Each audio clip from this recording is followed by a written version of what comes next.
नमस्कार दोस्तों, स्वागत है आपका प्रगति एमपीपीएससी के यूट्यूब चैनल पर। अब हम जनवरी 2023 में चर्चा में रहे महत्वपूर्ण मुद्दों को पढ़ेंगे। इसके अंतर्गत सबसे पहले हम राष्ट्रीय परिदृश्य देख लेते हैं। राष्ट्रीय परिदृश्य में सबसे पहली बात मुगल गार्डन्स के नए नाम को लेकर है। हाल ही में राष्ट्रपति द्रौपदी मुर्मू द्वारा 27 जनवरी 2023 को राष्ट्रपति भवन में स्थित मुगल गार्डन्स का नया नामकरण किया गया और नया नाम क्या है? अमृत उद्यान। यानी अब मुगल गार्डन को अमृत उद्यान के नाम से जाना जाएगा। हमारे एग्जाम में सीधा यही पूछा जाएगा कि मुगल गार्डन्स का नया नाम क्या है, या अमृत उद्यान जो नया नामकरण हुआ है इसका पुराना नाम क्या था। यही चीज़ें इंटरचेंज करके पूछी जा सकती हैं। एक और चीज़ जो हमारी एग्जाम में पूछी जा सकती है कि राजपथ का नया नाम क्या है। तो नई दिल्ली स्थित जो राजपथ था, जो पहले किंग्सवे के नाम से जाना जाता था, अब उसका नया नाम क्या है? कर्तव्य पथ। ये सितंबर 2022 में सरकार ने इसका नाम परिवर्तन किया। तो ये चीज़ें इतनी ही पूछी जा सकती, इसलिए यहाँ पर ज़्यादा डिटेल डिस्कशन नहीं किया जा रहा है। चलते हैं आगे और अगली बात करते हैं। अगली बात जल जीवन मिशन के बारे में। हाल ही में जल जीवन मिशन चर्चा में क्यों रहा है? क्योंकि जल शक्ति मंत्रालय भारत सरकार द्वारा एक विज्ञप्ति जारी की गई, जिसमें यह कहा गया कि देश के 11 करोड़ ग्रामीण परिवारों को नल से जल की आपूर्ति की जा चुकी है। और ये आंकड़ा जनवरी 2023 तक का है। यानी जनवरी 2023 तक देश के ग्रामीण परिवारों को नल से जल की आपूर्ति करने की बात की गई है। कितने? 11 करोड़ ग्रामीण परिवारों को, जो कि कुल ग्रामीण परिवारों का 56.84% है। तो इसीलिए ये चर्चा में रहा। अब हमारी एग्जाम में क्या पूछा जा सकता है? प्रारंभिक परीक्षा हमारे जल जीवन मिशन को लेकर पूछा जा सकता है कि इसकी घोषणा कब हुई, उद्देश्य क्या है, नोडल मंत्रालय क्या है और क्या लक्ष्य रखा गया। और मुख्य परीक्षा में 2 या 3, 5 अंकों में लिखने के लिए पूछा जा सकता है। तो हम इसी संदर्भ में इसको तैयार कर लेते हैं। तो जल जीवन मिशन की घोषणा कब की गई थी? 15 अगस्त 2019 को। क्या उद्देश्य है? कि ग्रामीण भारत के सभी घरों में सुरक्षित एवं पर्याप्त पेयजल उपलब्ध कराना। ध्यान रखना है कि जल जीवन मिशन का संबंध ग्रामीण भारत से है और इसका नोडल मंत्रालय जल शक्ति मंत्रालय है। लक्ष्य क्या रखा गया है? कि 2024 तक प्रत्येक ग्रामीण परिवार को नल के पानी का कनेक्शन उपलब्ध कराना। टारगेट रखा गया है 2024 तक, घोषणा है 2019 की। तो ये बातें ध्यान रखनी है जल जीवन मिशन के बारे में। चलते हैं आगे और अगली बात करते हैं। अगली बात सिनेमा घरों व मल्टीप्लेक्सेस में बाहर से खाद्य पदार्थ, खाने पीने की वस्तुएं ले जाने पर रोक संबंधी सुप्रीम कोर्ट के हालिया निर्णय से संबंधित है। हाल ही में 3 जनवरी 2023 को सुप्रीम कोर्ट ने सिनेमा घरों व मल्टीप्लेक्सेस में दर्शकों के द्वारा अपने घर से या बाहर से खाद्य पदार्थ, खाने पीने की वस्तुएं ले जाने पर जो परिसर के मालिकों ने रोक लगाने संबंधी याचिका लगाई थी, उसको सही ठहराया है। सुप्रीम कोर्ट की पीठ ने कहा है कि सिनेमा घर परिसर मालिक की निजी संपत्ति होती है। यानी सिनेमा घर में खाने पीने की वस्तुओं के मूल्य, नियम व शर्तें तय करने का अधिकार परिसर के मालिक को है। परिसर का मालिक खाने पीने की वस्तुएं परिसर के अंदर ले जाने से रोक लगा सकता है। इसके साथ ही सुप्रीम कोर्ट ने 18 जुलाई 2018 के जम्मू कश्मीर हाई कोर्ट के निर्णय को पलट दिया। इस निर्णय में यह कहा गया था कि मल्टीप्लेक्सेस व सिनेमा घरों के मालिक दर्शकों को अपना स्वयं का खाना, पानी आदि ले जाने से रोक नहीं सकते।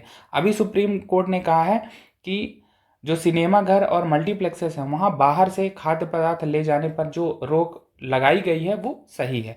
तो इस संबंध में हमने ये बातें जानी। चलते हैं आगे। अगली बात जोशीमठ से संबंधित है। हाल ही में जोशीमठ क्यों चर्चा में रहा है? क्योंकि यहाँ पर जमीन धंसने के कारण विभिन्न क्षेत्रों में जमीन में बड़ी बड़ी दरारें आ गई। कई जगह ये दरारें 1-1 फुट चौड़ी थी और जिससे बड़ी संख्या में घरों के ढहने व धंसने का खतरा उत्पन्न हो गया। अब हम जोशीमठ में ये जो भूमि धसाव या घरों के ढहने का ये सब मुद्दा है, इसको हम समझ लेते हैं कि ऐसा क्यों हो रहा है और इसके संबंध में जो मिश्रा आयोग की रिपोर्ट 1976 में आई थी वो क्या कहती है। तो मिश्रा आयोग की रिपोर्ट जो 47 वर्ष पहले आई थी, इसमें इस तरह के खतरे के बारे में आशंका व्यक्त की गई थी और ये मिश्रा आयोग की जो रिपोर्ट थी महेश चंद्र मिश्रा की अध्यक्षता में तैयार की गई थी। अब क्या कारण है कि जोशीमठ में इस प्रकार का भूमि धसाव हो रहा है, जमीन धस रही है? तो कई पर्यावरणविद ये मानते हैं कि जोशीमठ ही नहीं, हिमालय पर्वत श्रृंखला के ज्यादातर पहाड़ अभी भी शैशव अवस्था में है, यानी वो अपनी प्रारंभिक अवस्था में है। यहाँ पर जो भी श्रृंखलाएं हैं वो अपेक्षाकृत नवीनतम श्रृंखलाएं हैं। उन्हें कचरे और मलबे का ढेर भी कहा जा सकता है। अतः केवल जोशीमठ ही नहीं, मसूरी, गंगटोक, जम्मू, नैनीताल आदि अनेक हिमालयी हिम स्टेशनों में जमीन धंसने की समस्या बहुत ही साधारण है और बहुत ही आम बात है। उत्तरकाशी का जो पूरा क्षेत्र है ना, उसमें आए दिन सड़कों के धंसने की घटनाएं होती रहती हैं तथा पिछले कुछ वर्षों में ही गंगटोक की जमीन लगभग 7 इंच तक धंस चुकी है। तो ये सब पर्यावरणविद ये सब कारण मानते हैं जो जोशीमठ में ये घटनाएं हुई हैं जमीन धंसने की। कुछ अन्य कारण भी बताए गए हैं, जैसे निर्माण कार्य होना, बहुत तेजी से जो कंस्ट्रक्शन वर्क हो रहे हैं, पर्यावरण वनों का जो क्षरण हो रहा है, ये सब बातें इसमें बताई गई थी। मिश्रा आयोग की रिपोर्ट में भी बताया गया था। और जो पर्यावरणविद ये मानते हैं कि इसके पीछे के क्या कारण रहे होंगे, तो उस पर हमने चर्चा की। अब हमारी प्रारंभिक परीक्षा में तो पूछा जा सकता है कि जोशीमठ का संबंध किस राज्य से है, तो उत्तराखंड का ये चमोली जिला हो सकता है। प्रारंभिक परीक्षा में और भी बातें पूछी जा सकती हैं, क्योंकि जोशीमठ का धार्मिक और सांस्कृतिक महत्व भी है, क्योंकि जोशीमठ में ज्योतिष पीठ है, ज्योतिष पीठ जो कि 4 पीठों में से एक मानी जाती है। और 4 पीठ जो अलग अलग 4 क्षेत्रों में है, जैसे ज्योतिष पीठ है उत्तराखंड में, श्रृंगेरी मठ है, श्रृंगेरी मठ कहाँ है, रामेश्वरम में। गोवर्धन मठ है, गोवर्धन मठ उड़ीसा में है। और शारदा मठ या द्वारका मठ भी इसे कहते हैं, ये गुजरात में है। ज्योतिष पीठ का अपना एक और महत्व है, क्योंकि आदि शंकराचार्य को ज्ञान यहीं पर प्राप्त हुआ था, इसीलिए 4 मठों में से पहला मठ ज्योतिष मठ को ही माना जाता है या ज्योतिष पीठ को ही माना जाता है। तो ध्यान रखना है कि अगर प्रारंभिक परीक्षा में ये सब बातें पूछी जा सकती हैं, मुख्य परीक्षा में हमारे क्या पूछा जा सकता है कि जो जोशीमठ में इस प्रकार की घटनाएं हो रही हैं, तो उसके पीछे का क्या कारण है, या मिश्रा आयोग की रिपोर्ट के संबंध में पूछा जा सकता है जो 1976 में आई थी। ठीक है, तो ये सब चीज़ें पूछी जा सकती हैं। पर्यावरणविद क्या कारण मानते हैं, या कारणों को पूछा जा सकता है कि ऐसे क्यों हो रहा है। तो हम ये सब जो भी चर्चा की है वो सब कारण लिख सकते हैं। चलते हैं आगे और अगली बात देखते हैं। अगली बात श्री सम्मेद शिखर जी से संबंधित है। श्री सम्मेद शिखर जी ये क्या है, जैन धर्म का महत्वपूर्ण तीर्थ स्थल है। हाल ही में चर्चा में क्यों रहा है, क्योंकि इसे पर्यटन स्थल घोषित करने की 3 वर्ष पुरानी अधिसूचना को केंद्र सरकार ने हाल ही में वापस ले लिया है। जैन धर्म या जैन समुदाय द्वारा इसका विरोध किए जाने पर फरवरी 2019 में झारखंड की तत्कालीन भाजपा सरकार ने इसे पर्यटन स्थल घोषित किए जाने की घोषणा की थी, और इसी निर्णय का जैन समुदाय द्वारा विरोध किया गया था।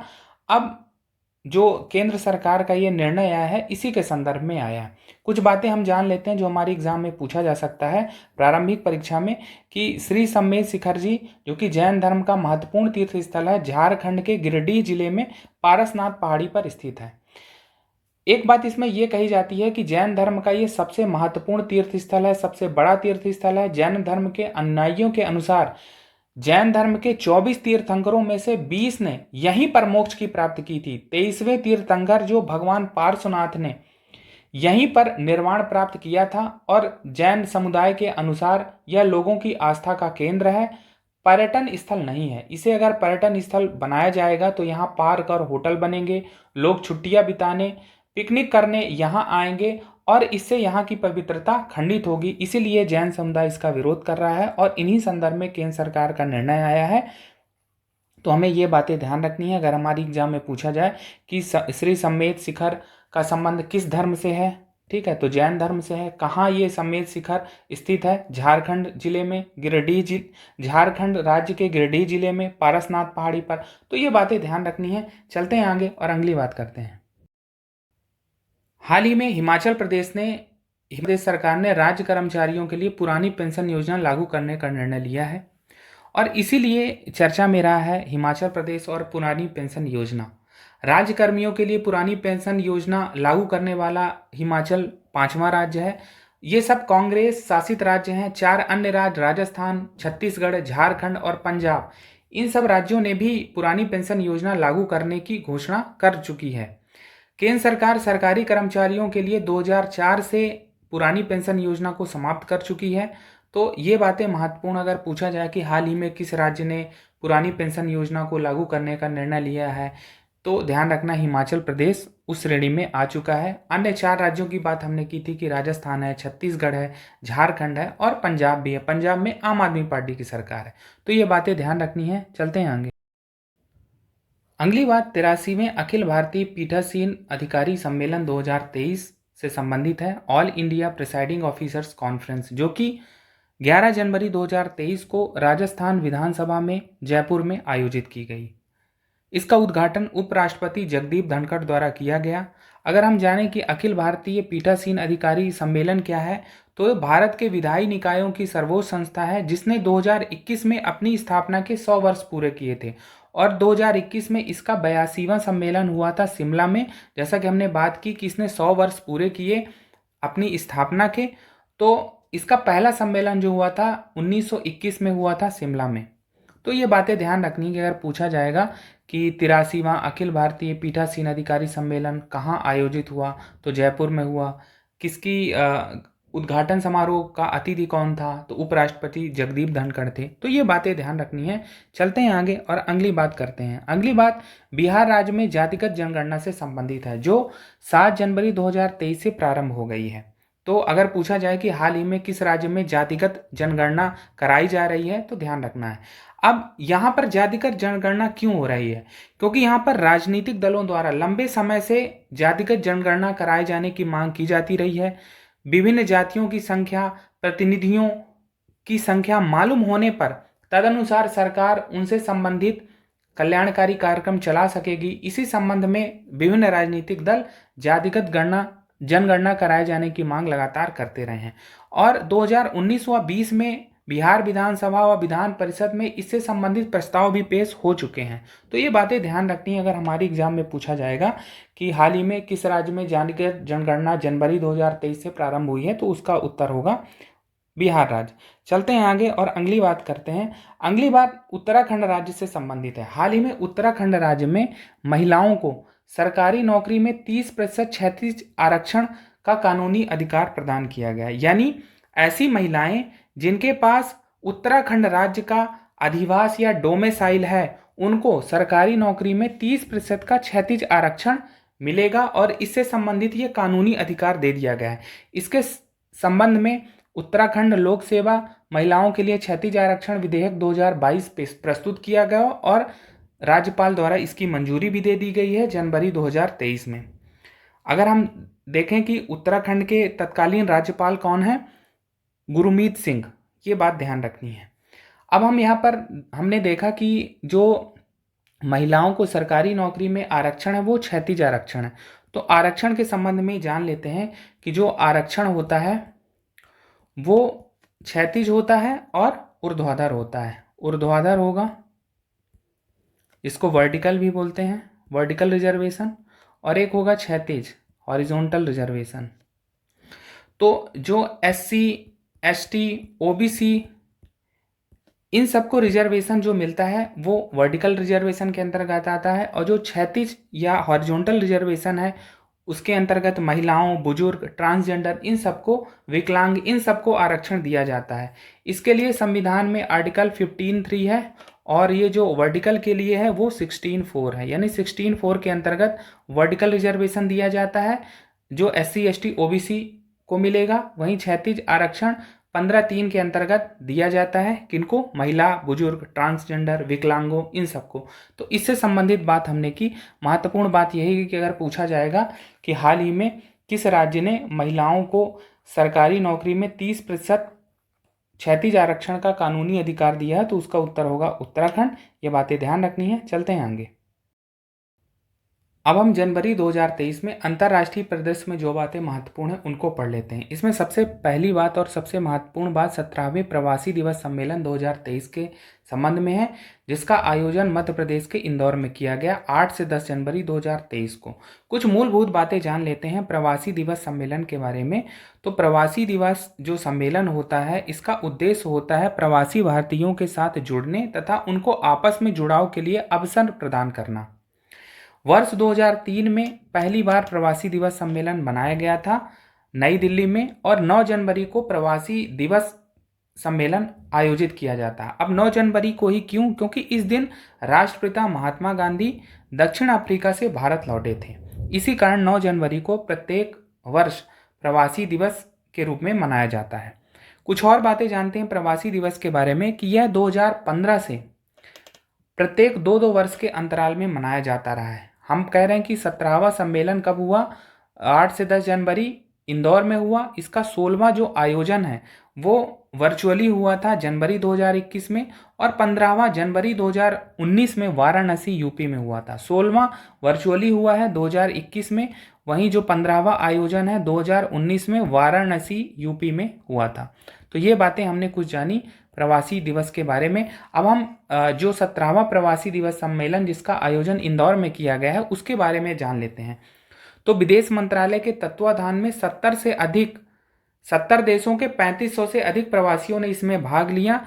अगर एक बात हम जाने कि दुनिया भर में कितने प्रवासी रह रहे हैं, तो दुनिया भर के लगभग 200 से अधिक देशों में 3 करोड़ से अधिक भारतवंशी रह रहे हैं, और उन्हीं को भारत से जोड़ने के लिए, उनसे भारत को जोड़ने के लिए ये सम्मेलन प्रतिवर्ष या 2-2 वर्षों के अंतराल पे आयोजित किया जाता रहा है।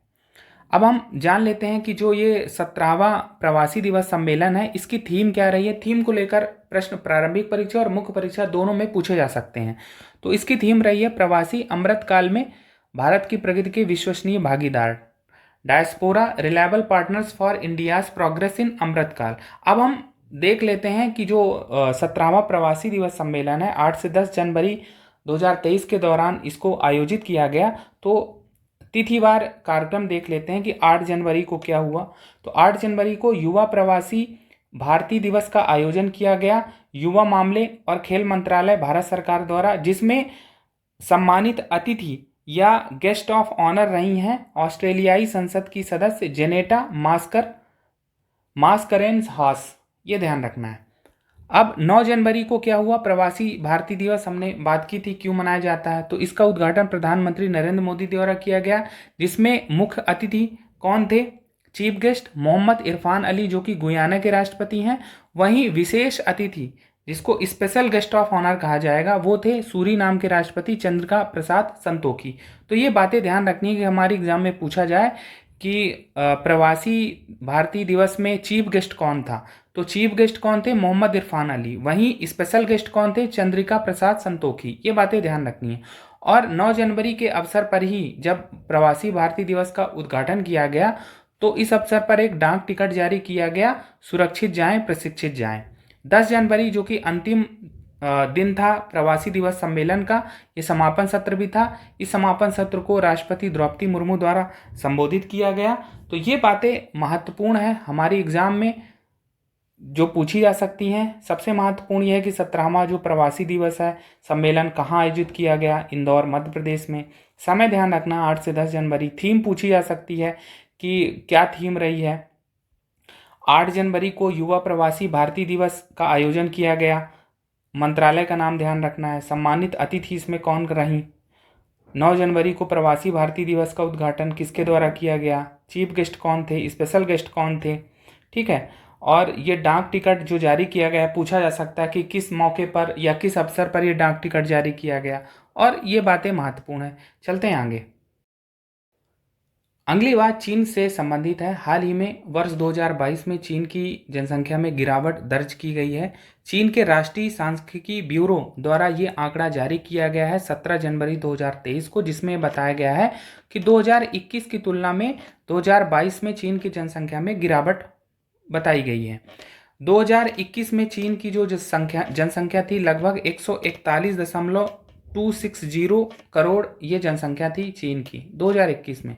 2022 में जो जनसंख्या का आंकड़ा है वो 141.175 करोड़ है, यानी लगभग आप देखेंगे कि 8,50,000 की कमी यहाँ पर दिखाई देती। तो ये कमी 2021 की तुलना में चीन की जनसंख्या में है। और इसमें यह भी कहा गया है कि 1961 के बाद पहली बार चीन की जनसंख्या में गिरावट दर्ज की गई है। तो ये बातें ध्यान रखनी है कि अगर पूछा जाए कि हाल ही में किस देश की जनसंख्या में या कि चीन की जनसंख्या में गिरावट हुई है कि बढ़ोतरी हुई है, तो ध्यान रखना है कि 2021 की तुलना में 2022 में चीन की जनसंख्या में गिरावट दर्ज की गई है। चलते हैं आगे और अगली बात करते हैं।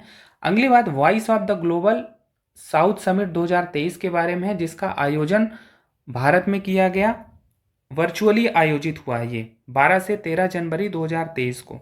अब इसका आयोजन का उद्देश्य क्या रहा है कि भारत ने कोविड-19 महामारी व रूस यूक्रेन युद्ध के प्रभावों के बारे में विकासशील देशों के विचारों को स्पष्ट करने के उद्देश्य से इसका आयोजन किया है। तो ध्यान रखना है कि सिंपल चीज अगर इसमें पूछी जाए कि voice of the global south summit 2023 का आयोजन स्थल क्या है, तो भारत। तो ये बातें ध्यान रखनी है। चलते हैं आगे।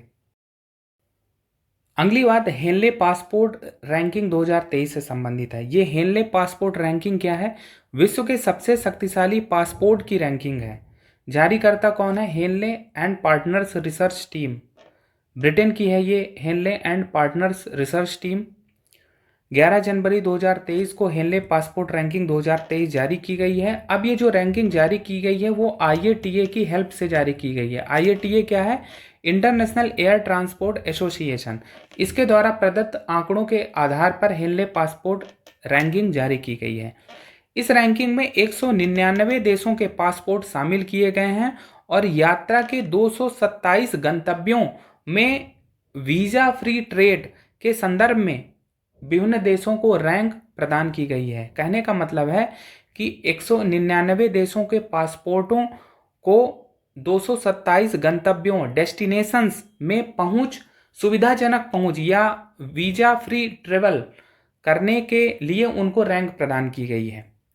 इसमें पहला स्थान दिया गया है जापान और सिंगापुर के पासपोर्ट्स को, और इसमें बताया गया है कि विश्व के 193 देशों या गंतव्यों के लिए ये वीजा फ्री एंट्री सुनिश्चित करता है। यानी जापान और सिंगापुर के पासपोर्ट जो सबसे शक्तिशाली पासपोर्ट हैं, 193 देशों में ये वीजा फ्री ट्रेवल कर सकते हैं या वीजा फ्री यात्रा कर सकते हैं। वहीं दूसरे स्थान पर दक्षिण कोरिया को रखा गया है, जिसमें बताया गया है कि दक्षिण कोरिया 192 देशों में वीजा फ्री यात्रा कर सकता है।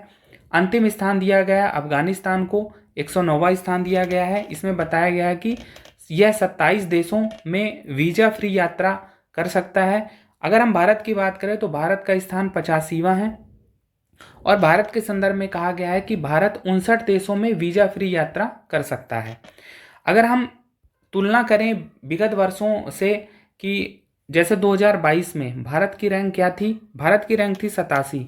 वहीं 2021 में भारत की रैंक थी 90 और अभी 2023 में क्या रैंक है भारत की? 85। तो भारत की रैंक में सुधार हुआ है। तो यहाँ से हमें ये निष्कर्ष पता चलता है।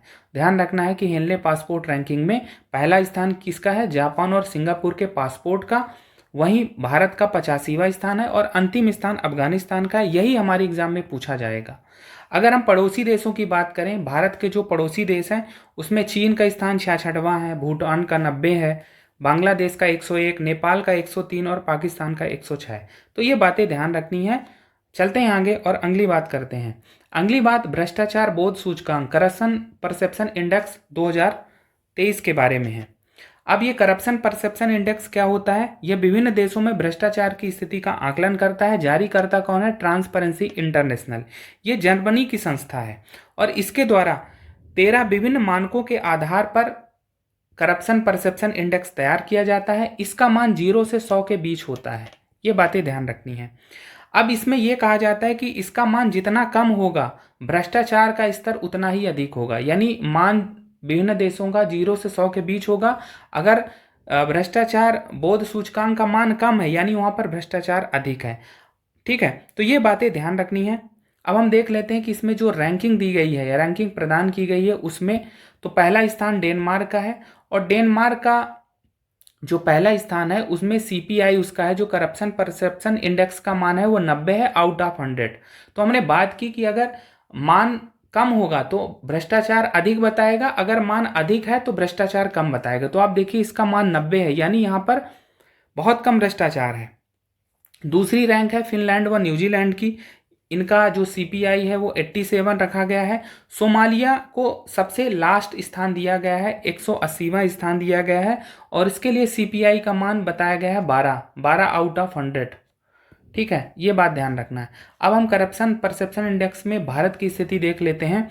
तो भारत का स्थान है 85वां, 180 देशों में। भारत के लिए CPI का मान है 40। तो ये बातें ध्यान रखनी है। 2021 में भी भारत को 85वां स्थान दिया गया था। तो रैंक व मान दोनों ही सेम है, 2021 में जो था वही 2022 में है। तो ये बातें ध्यान रखनी है। चलते हैं आगे और अगली बात करते हैं। अगली बात, भारत द्वारा वर्ष 2028-29 के लिए संयुक्त राष्ट्र सुरक्षा परिषद की अस्थायी सदस्यता हेतु दावेदारी से संबंधित है। भारत ने वर्ष 2028-29 के लिए संयुक्त राष्ट्र सुरक्षा परिषद की अस्थायी सदस्यता हेतु अपनी दावेदारी पेश की है। कब? दिसंबर 2022 में। अब इसमें एक चीज समझ लेना है कि भारत की जो संयुक्त राष्ट्र सुरक्षा परिषद की अस्थायी सदस्यता है 31 दिसंबर 2022 को समाप्त हो गई। तो इसी संबंध में ये घोषणा की गई है। भारत अब तक 8 बार संयुक्त राष्ट्र सुरक्षा परिषद में अस्थायी सदस्य रह चुका है। 8वां कार्यकाल, जैसा कि हमने बात की, एक 21 से 22 के लिए था, जो 31 दिसंबर 2022 को ये कार्यकाल समाप्त हुआ। हमने नवंबर या अक्टूबर के करंट अफेयर में इसको डिटेल से डिस्कस किया था, इसलिए ज़्यादा यहाँ पर डिस्कस नहीं कर रहे हैं। महत्वपूर्ण बात यह है कि अगर एग्जाम में पूछा जाएगा कि भारत द्वारा किस वर्ष के लिए संयुक्त राष्ट्र सुरक्षा परिषद की अस्थायी सदस्यता हेतु दावेदारी पेश की गई है, तो वर्ष 2028-29 के लिए। कुछ और बातें जान लेते हैं। जैसा कि हमने कहा कि भारत 8 बार संयुक्त राष्ट्र सुरक्षा परिषद में अस्थायी सदस्य रह चुका है, तो सबसे ज़्यादा अभी तक जापान है। जापान 12 बार संयुक्त राष्ट्र सुरक्षा परिषद में अस्थायी सदस्य रह चुका है। वहीं ब्राजील 11 बार रह चुका है। तो ये बातें ध्यान रखनी है। चलते हैं आगे और अगली बात करते हैं। अगली बात न्यूजीलैंड से संबंधित है। हाल ही में जेसिंडा अर्डर्न, जो कि न्यूजीलैंड की पहली महिला प्रधानमंत्री थी, उन्होंने अपने पद से इस्तीफा दे दिया और क्रिस हिप्किंस को नया न्यूजीलैंड का प्रधानमंत्री बनाया गया है। तो ये बातें ध्यान रखनी है। हमारे एग्जाम में अगर पूछा जाए कि हाल ही में जेसिंडा अर्डन जो चर्चा में रही है वो किस राज्य से किस देश से संबंधित है, तो ये बातें ध्यान रखनी है। एक और बात है क्रिस हिप्किंस के बारे में कि इन्हें हाल ही में किस देश का प्रधानमंत्री बनाया गया, तो ये भी बात ध्यान रखनी है। तो ये महत्वपूर्ण बातें हैं। चलते हैं आगे और अगली बात करते हैं। अगली बात मिस्र के राष्ट्रपति की भारत यात्रा से संबंधित है। हाल ही में मिस्र के राष्ट्रपति अब्देल फतेह अल सीसी भारत की यात्रा पे आए। भारत की यात्रा पर वो 24 से 26 जनवरी 2023 के दौरान आए और उनकी यात्रा का क्या उद्देश्य था? 74वें गणतंत्र दिवस समारोह में मुख्य अतिथि के रूप में उनकी यात्रा, ये महत्वपूर्ण है। तो ये हमने पिछले मंथ के डिस्कशन में शामिल कर लिया था, इसलिए ज़्यादा यहाँ पर डिस्कस नहीं करना है। लेकिन हम यहाँ पर भारत और मिस्र के द्विपक्षीय व्यापार को इसमें देख लेते हैं। तो भारत और जो मिस्र का द्विपक्षीय व्यापार है 2021-22 का अगर हम आंकड़ा देखें तो लगभग 7.26 अरब डॉलर के आसपास है।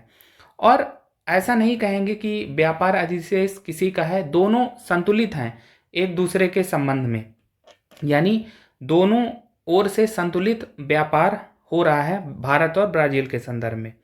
एक और चीज़ महत्वपूर्ण है कि जब ये मिस्र के राष्ट्रपति भारत आए तो भारतीय प्रधानमंत्री नरेंद्र मोदी द्वारा G20 में भाग लेने के लिए इनको न्योता दिया गया। ध्यान रहे कि मिस्र G20 का मेंबर नहीं है, ये ध्यान रखना है कि G20 का मेंबर मिस्र नहीं है और G20 की अध्यक्षता अभी भारत के पास है। और अध्यक्ष होने के नाते ही पीएम मोदी द्वारा मिस्र को G20 में भाग लेने का न्योता दिया गया है। तो इस प्रकार से ये बातें महत्वपूर्ण हैं। चलते हैं आगे और अगली बात करते हैं। आगे छोटी छोटी बातें उनको देख लेते हैं, जैसे मारिया ब्रॉन्स मोरेरा, ये चर्चा में क्यों रही हैं? ये चर्चा में इसलिए रही क्योंकि ये दुनिया की सबसे बुजुर्ग जीवित महिला हैं, 115 वर्षीय हैं। हाल ही में इनका नाम गिनीज वर्ल्ड रिकॉर्ड्स में शामिल हो गया और इसी कारण ये चर्चा में रही हैं। अगर पूछा जाए कि मारिया ब्रॉन्स मोरेरा कौन है, तो ये दुनिया की सबसे बुजुर्ग जीवित महिला हैं और ये इनका संबंध किस देश से है? स्पेन की हैं ये बातें ध्यान रखनी है। 23 जनवरी 2023 को इनकी उम्र 115 वर्ष आंकलित की गई है, तो ये बातें ध्यान रखनी है। अगली बात जो है शांति की गारंटी के रूप में अंतर्राष्ट्रीय संवाद का वर्ष अगर पूछा जाएगा कि international year of dialogue as a guarantee of peace किसे घोषित किया गया है, तो वर्ष 2023 को घोषित किया गया है।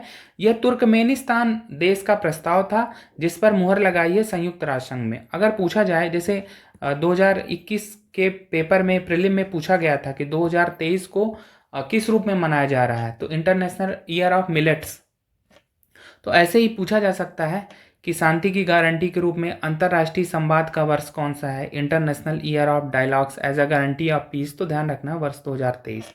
चलते हैं आगे, अगली बात करते हैं।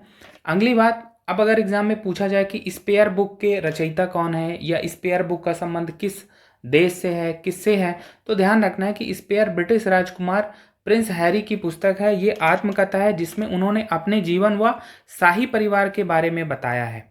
और प्रिंस हैरी कौन है? ब्रिटिश राजकुमार हैं। 10 जनवरी 2023 को ये प्रकाशित हुई और ये चर्चा में इसलिए रही है, अपनी बिक्री के नए रिकॉर्ड को छूने के कारण ये चर्चा में रही और इसीलिए हम यहाँ पर पढ़ रहे हैं इसे।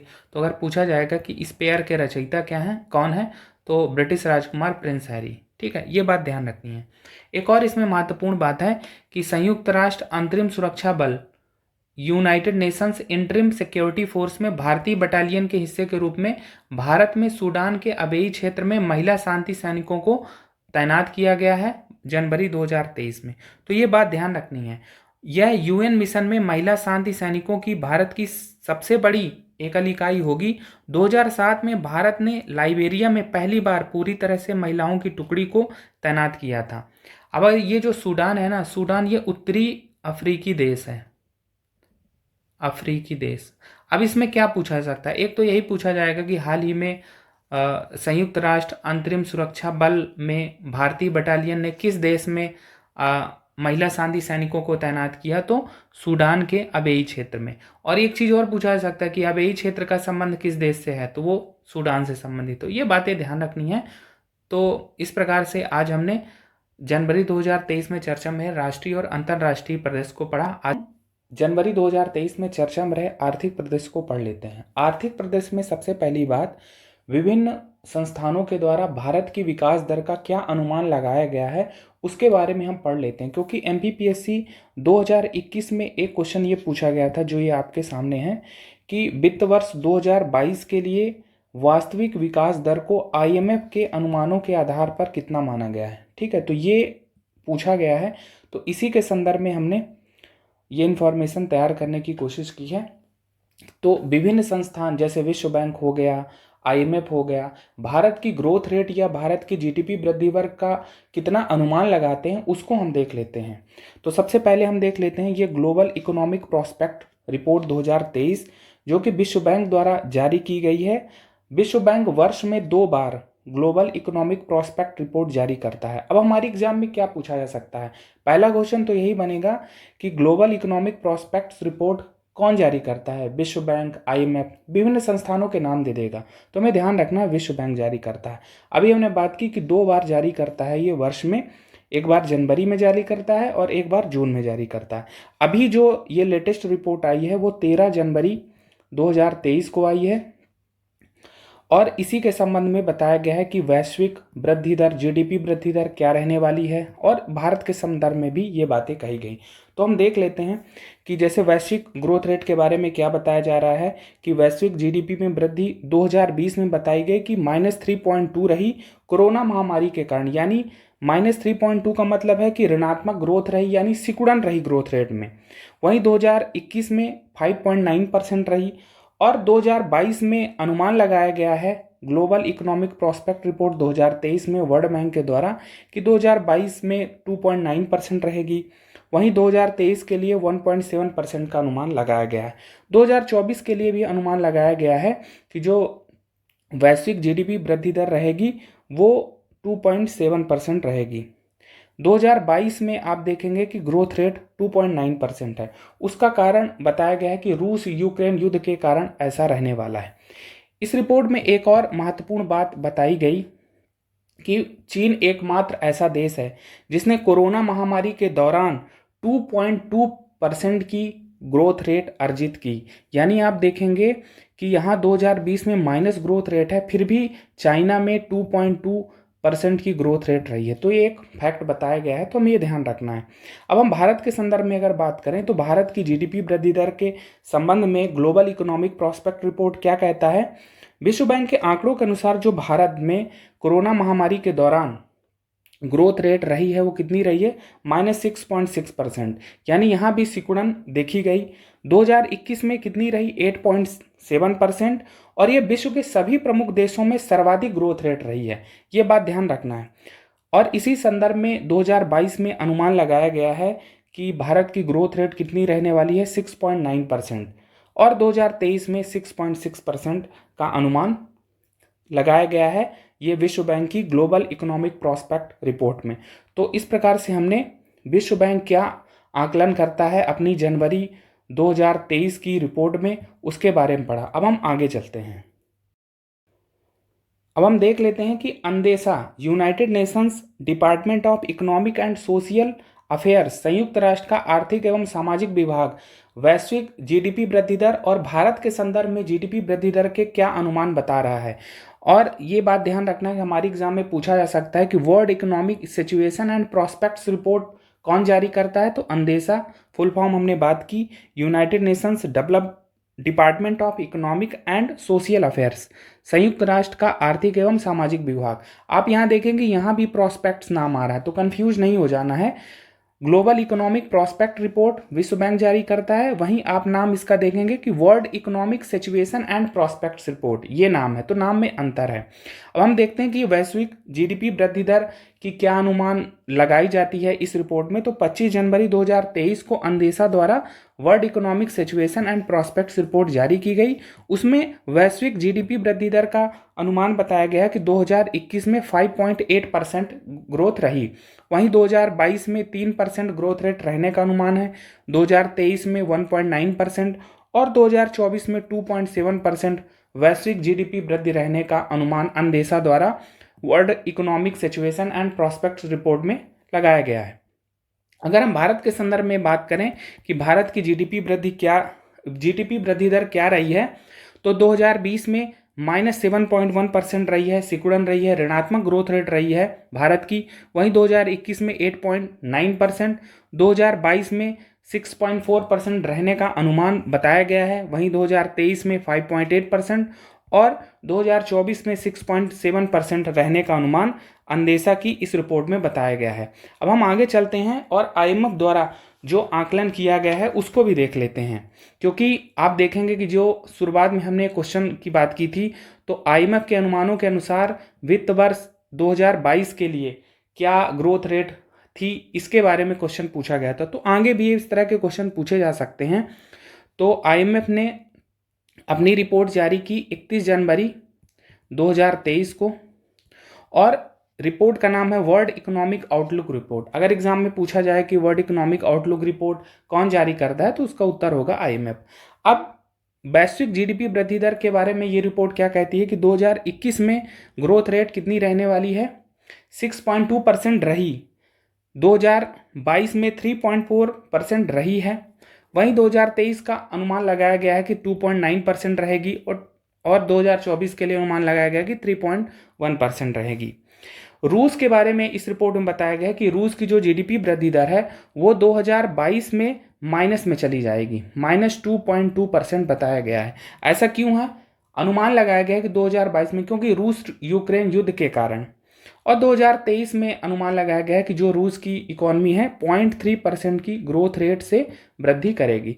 तो ये बातें बताई गई हैं वैश्विक जीडीपी या वैश्विक परिदृश्य के संदर्भ में। अब अगर हम देखें कि भारत के संदर्भ में वर्ल्ड इकोनॉमिक आउटलुक रिपोर्ट क्या कहती है, तो 2021 में 8.7% की ग्रोथ रेट रही भारत की, वहीं 2022 में 6.8% का अनुमान लगाया गया है। भारत का जो आरबीआई है, रिजर्व बैंक ऑफ इंडिया, वो भी यही आकलन बताता है, 6.8% की ग्रोथ रेट का आकलन करता है 2022 के लिए। वहीं 2023 के लिए जो अनुमान है वो 6.1% है और 2024 के लिए अनुमान 6.8% है। तो इस प्रकार से वर्ल्ड इकोनॉमिक आउटलुक रिपोर्ट वैश्विक और भारत के संदर्भ में जो भी आकलन बताती है उसे हमने देखा। हमारे एग्जाम में विगत वर्षों में ऐसे प्रश्न पूछे गए हैं, जैसा कि हमने अभी आपको दिखाया कि 2021 में ही ऐसा प्रश्न पूछा गया, तो आगे भी आने की संभावना है। अब हम एक टेबल के रूप में दोनों में कंपेयर करके देख लेते हैं कि ये कितना अनुमान बता रहे हैं। आप यहाँ पर देखेंगे कि हमने तीनों ही संस्थानों के द्वारा, जो वर्ल्ड बैंक, अंदेसा और आईएमएफ के द्वारा भारत के संदर्भ में जीडीपी वृद्धि दर का आकलन किया है, उसके बारे में हमने यहाँ पर टेबल के फॉर्म में इसे रखने की कोशिश की, जो अभी हमने यहाँ पर पढ़ा। तो वर्ष 2021 में वर्ल्ड बैंक क्या ग्रोथ रेट बताता है भारत के लिए, 8.7%, वहीं अंदेसा 8.9% और आईएमएफ 8.7%। 2022 के लिए भारत की जीडीपी वृद्धि दर का अनुमान लगाया गया है वर्ल्ड बैंक द्वारा 6.9, 6.4 अंदेसा के द्वारा, 6.8 आईएमएफ के द्वारा। 2023 के लिए 6.6, 5.8 और 6.1। तो इस प्रकार से हमने ये तुलना करके भी देख लिया है, क्योंकि हमारे एग्जाम में पूछा गया था, इसलिए हमने इसको इतना डिटेल से डिस्कस किया। चलते हैं आगे। अगली बात कृषि महोत्सव प्रदर्शनी एवं प्रशिक्षण के बारे में है। इसका आयोजन कोटा राजस्थान में किया गया। कब से कब तक? ये 2 दिवसीय कार्यक्रम था, 24 से 25 जनवरी 2023 के दौरान, और इसका आयोजन किया गया था कृषि एवं किसान मंत्रालय भारत सरकार द्वारा। अब इस कृषि महोत्सव प्रदर्शनी एवं प्रशिक्षण का क्या उद्देश्य था? इसका उद्देश्य था किसानों को कृषि के संबंध में गहन जानकारियां उपलब्ध कराना और कृषि के विकास को नए आयाम प्रदान करना। और इस प्रदर्शनी में केंद्र व राज्य सरकारों द्वारा किसानों के लिए चलाई जा रही योजनाओं की जानकारी दी गई, और महोत्सव में कृषि, बागवानी, पशुपालन के विषयों पर किसानों को प्रशिक्षण आदि दिया गया। तो ये महत्वपूर्ण है, अगर हमारे एग्जाम में पूछा जाएगा कि हाल ही में कृषि महोत्सव प्रदर्शनी एवं प्रशिक्षण का आयोजन किस राज्य में हुआ, तो राजस्थान में हुआ। तो ये बातें ध्यान रखनी है, उद्देश्य भी पूछा जा सकता है। चलते हैं आगे और अगली बात करते हैं। अगली बात बाइंड योजना से संबंधित है। अब हमारे एग्जाम में सीधा सा एक प्रश्न पूछा जाएगा कि बाइंड योजना का संबंध किस क्षेत्र से है। तो ध्यान रखना है कि बाइंड योजना का संबंध ये प्रसार भारती के बुनियादी ढांचे के विकास से संबंधित है। तो ध्यान रखना है, प्रसार भारती का मतलब है आकाशवाणी व दूरदर्शन। अब बाइंड का फुल फॉर्म क्या है कि broadcasting infrastructure and network development, प्रसारण अवसंरचना और नेटवर्क विकास। उद्देश्य हमने बात की कि प्रसार भारती, आकाशवाणी और दूरदर्शन के बुनियादी ढांचे से संबंधित योजना है। अब इस योजना को 4 जनवरी 2023 को केंद्र सरकार द्वारा मंजूरी दी गई। अब ये बात ध्यान रखना है, अब बाइंड योजना के अंतर्गत क्या किया जाएगा, क्या लक्ष्य रखा गया है। तो इस योजना के तहत 2025-26 तक प्रसार भारती को बेहतर बुनियादी ढांचे के साथ अपनी सेवाओं को व्यापक रूप से उन्नयन करने में सक्षम बनाया जाएगा, ताकि सामरिक व सीमावर्ती क्षेत्रों, दूर दराज के क्षेत्रों, जनजातीय क्षेत्रों, उग्रवाद प्रभावित क्षेत्रों तक इसकी पहुंच का विस्तार किया जा सके और इन क्षेत्रों में श्रोताओं व दर्शकों को उच्च गुणवत्ता युक्त कंटेंट प्रदान किया जा सके। तो हमारे एग्जाम में अगर पूछा जाएगा कि बाइंड योजना का संबंध किस क्षेत्र से है, तो ध्यान रखना है कि प्रसार भारती से है, और ये इसके बुनियादी ढांचे के विकास संबंधी योजना है। लक्ष्य रखा गया है 2025-26 का। ये ध्यान रखना है कि 2025-26 तक इसके बुनियादी ढांचे को दुरुस्त करने की बात इसमें कही गई है। फुल फॉर्म भी आप देख सकते हैं कि broadcasting infrastructure and network development, प्रसारण अवसंरचना एवं नेटवर्क विकास योजना है। चलते हैं आगे और अगली बात करते हैं। अगली बात विश्व की सबसे लंबी रिवर क्रूज यात्रा से संबंधित है। हमने नवंबर 2022 के करंट अफेयर के डिस्कशन में इसे डिस्कस किया था। एक बार फिर से इसको डिस्कस कर लेते हैं, क्योंकि हो सकता है हमारे एग्जाम में पूछा जाए। तो ये जो विश्व की सबसे लंबी रिवर क्रूज यात्रा है, सीधा सा एक ही प्रश्न पूछा जाएगा कि किन शहरों के बीच में है। तो ध्यान रखना है कि वाराणसी यूपी से, बोगीबील डिब्रूगढ़ असम के बीच ये चलाई गई है विश्व की सबसे लंबी रिवर क्रूज यात्रा, और स्वदेशी गंगा विलास क्रूज के द्वारा इस यात्रा का आयोजन किया गया है। आप अगर इसके रूट को देखें तो रूट आप देखेंगे कि ये वाराणसी है और वाराणसी से ये डिब्रूगढ़ असम का है। आप ये मैप देखेंगे और आप यहाँ पर देखेंगे कि ये बांग्लादेश के एरिया को भी कवर करता है, यानी बांग्लादेश से होकर जाती है यात्रा। अब यहाँ देखेंगे कि ये 3200 किलोमीटर की यात्रा है और इसकी जो ड्यूरेशन है या यात्रा का समय है वो 51 दिन में है। तो इस यात्रा का प्रारंभ जो है 13 जनवरी 2023 को किया गया। जैसा कि हमने बात की, स्वदेशी गंगा विलास क्रूज के जरिए 51 दिनों में ये यात्रा संपन्न होगी, और इस दौरान भारत व बांग्लादेश की 27 नदी प्रणालियों से होते हुए 50 से भी अधिक पर्यटन स्थलों को यह क्रूज कवर करेगा। हमने बात की ना कि बांग्लादेश भी इसमें आ रहा है, यहाँ से यात्रा ये प्रारंभ हो रही है, आप देखेंगे, और ये बांग्लादेश होते हुए असम पहुँचेगी। अब इस रिवर क्रूज यात्रा का क्या महत्व है? अगर हम इसके महत्व की बात करें तो इससे हमारा देसी विदेशी पर्यटन बढ़ेगा, रिवर क्रूज पर्यटन बढ़ेगा। और पहली यात्रा में जो 13 जनवरी 2023 को प्रारंभ हुई, तो उसमें स्विट्जरलैंड के 32 यात्री सम्मिलित थे। अब इस क्रूज का संचालन हमने बताया कि ये जो क्रूज है स्वदेशी गंगा विलास क्रूज के द्वारा इस यात्रा का समापन किया गया या इस यात्रा को करवाया गया। तो इस क्रूज का संचालन कौन कर रहा था? कोलकाता की एक निजी कंपनी है अंतारा लग्जरी रिवर क्रूज। तो ये बातें ध्यान रखनी है। सबसे महत्वपूर्ण बात यही है कि अगर हमारे एग्जाम में पूछा जाएगा कि विश्व की सबसे लंबी रिवर क्रूज यात्रा किन 2 शहरों के बीच चलाई गई है, तो वाराणसी जो कि उत्तर प्रदेश का एक शहर है और डिब्रूगढ़ बोगीबील जो कि असम का एक शहर है। तो ये बातें ध्यान रखनी है। चलते हैं आगे और अगली बात करते हैं। अगली बात मनोहर इंटरनेशनल एयरपोर्ट से संबंधित है। हाल ही में चर्चा में क्यों रहा, क्योंकि इसका उद्घाटन 11 दिसंबर 2022 को प्रधानमंत्री मोदी द्वारा किया गया। अब इसके तो मनोहर इंटरनेशनल एयरपोर्ट कहाँ स्थित है, सबसे महत्वपूर्ण क्वेश्चन इसमें यही है। तो ये गोवा का नया अंतर्राष्ट्रीय हवाई अड्डा है। इसके पहले भी एक हवाई अड्डा गोवा में है जिसका नाम है डोबोलिम अंतर्राष्ट्रीय हवाई अड्डा।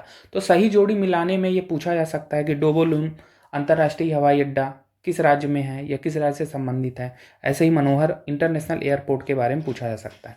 कुछ और बातें अगर हम जानें कि मनोहर इंटरनेशनल एयरपोर्ट का नामकरण, तो इसका नामकरण मनोहर पर्रिकर जो कि गोवा के पूर्व मुख्यमंत्री रहे हैं और देश के रक्षा मंत्री भी रहे हैं, तो उनके नाम पर यह किया गया है। अब ये कहाँ स्थित है, उत्तरी गोवा जिले में मोपा क्षेत्र में ये स्थित है। तो ध्यान रखना अगर पूछा जाएगा कि मनोहर इंटरनेशनल एयरपोर्ट कहाँ है, तो गोवा में है, तो ध्यान रखना है। चलते हैं आगे और अगली बात करते हैं। अगली बात वंदे भारत एक्सप्रेस से है। अब ये चर्चा में क्यों रही है, क्योंकि 8 रूट मार्गों पर वंदे भारत एक्सप्रेस का प्रचालन चल रहा है जनवरी 2023 तक। यानी जनवरी 2023 तक 8 रूट मार्गों पर वंदे भारत एक्सप्रेस चलाई जा चुकी है। आप ये देखेंगे कि यहाँ पर एक लिस्ट है, ये पूरे 8 रूट बताए गए हैं। 3 रूट तक हमने चर्चा की थी शायद सितंबर के करंट अफेयर में, और उसके बाद ये अक्टूबर में, नवंबर में, दिसंबर में और जनवरी तक लगभग 8 रूट मार्गों पर चलाई जा चुकी है। आप इसका रूट भी देख लेंगे एक बार।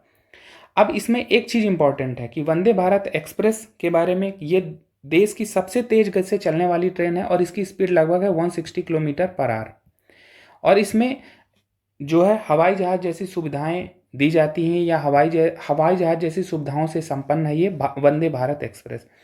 एक और बात महत्वपूर्ण है कि ये अभी 8 रूट मार्गों तक चलाई गई है जनवरी 2023 तक। अभी कितने ऐसे और वंदे भारत एक्सप्रेस चलाई जाएंगी, तो आज़ादी के अमृत काल में, जो कि आज़ादी के 75 वर्ष पूरे होने के बाद से 100 वर्ष की अवधि को कहा जा रहा है, तो 75 रूट मार्गों पर यह ट्रेन चलाई जाएगी। यानी अभी ये 8 चली हैं, 75 तक चलना है, ये ध्यान रखना है।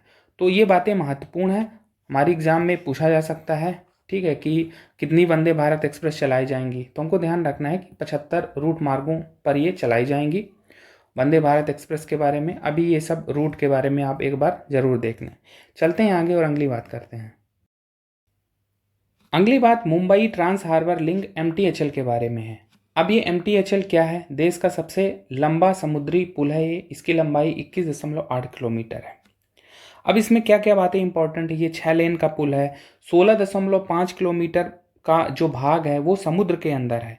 अब सबसे महत्वपूर्ण है कि ये जो देश का सबसे लंबा समुद्री पुल है ये किन शहरों के बीच में है या किस राज्य में है, तो ध्यान रखना कि महाराष्ट्र में है और मुंबई और नवी मुंबई के बीच है ये मुंबई ट्रांस हार्बर लिंक।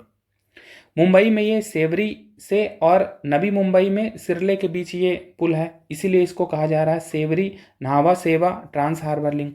तो ये बातें इंपॉर्टेंट हैं, अगर हमारी एग्जाम में पूछा जाएगा कि मुंबई ट्रांस हार्बर लिंक किन 2 स्थानों के बीच में है, तो मुंबई और नवी मुंबई के बीच। और पूछा जा सकता है, डिटेल अगर पूछेगा तो सेवरी और सिरले नाम दे देगा, ठीक है। अभी अगर हम मुंबई और नवी मुंबई से बीच यात्रा देखें तो लगभग 2 से 3 घंटे लगते हैं, लेकिन जब ये मुंबई ट्रांस हार्बर लिंक समुद्री पुल बन जाएगा तो 15 से 20 मिनट या आधे घंटे लगेंगे। तो इन संदर्भों में ये महत्वपूर्ण है और ऐसा अनुमान लगाया जा रहा है कि यात्रियों के लिए नवंबर 2023 में इसे खोले जाने की संभावना है और इसीलिए ये जनवरी 2023 में चर्चा में रहा। तो ये बातें ध्यान रखनी है। चलते हैं आगे और अगली बात करते हैं। अगली बात भारत के विदेशी मुद्रा कोष में गिरावट से संबंधित है। अभी ये बात काफ़ी चर्चा में रही है कि भारत के विदेशी मुद्रा कोष में गिरावट हुई है। हमने पिछले डिस्कशन में ये सब बातें नहीं की थी क्योंकि लगातार हमारा जो विदेशी मुद्रा कोष है बढ़ ही रहा था कुछ ना कुछ, लेकिन अभी पहली बार हुआ कि वर्ष 2022 के दौरान विदेशी मुद्रा कोष में गिरावट आई है। तो ये पूछा जा सकता है कि अभी वर्ष 2022 में क्या विदेशी मुद्रा कोष में गिरावट आई है या कितनी उन्नति हुई, तो इसलिए हमने इसको रखने की कोशिश की है। तो RBI की रिपोर्ट कहती है कि वर्ष 2022 के दौरान भारत के विदेशी मुद्रा कोष में फॉरेन करेंसी रिजर्व में गिरावट आई है। आप अगर ये लिस्ट देखेंगे तो ये भारत का विदेशी मुद्रा कोष, इसमें बताया गया है कि 30 दिसंबर 2022 की स्थिति बताई गई है कि कितना हमारा विदेशी मुद्रा कोष था, 562.8। ये दिसंबर 2022 तक की स्थिति में है।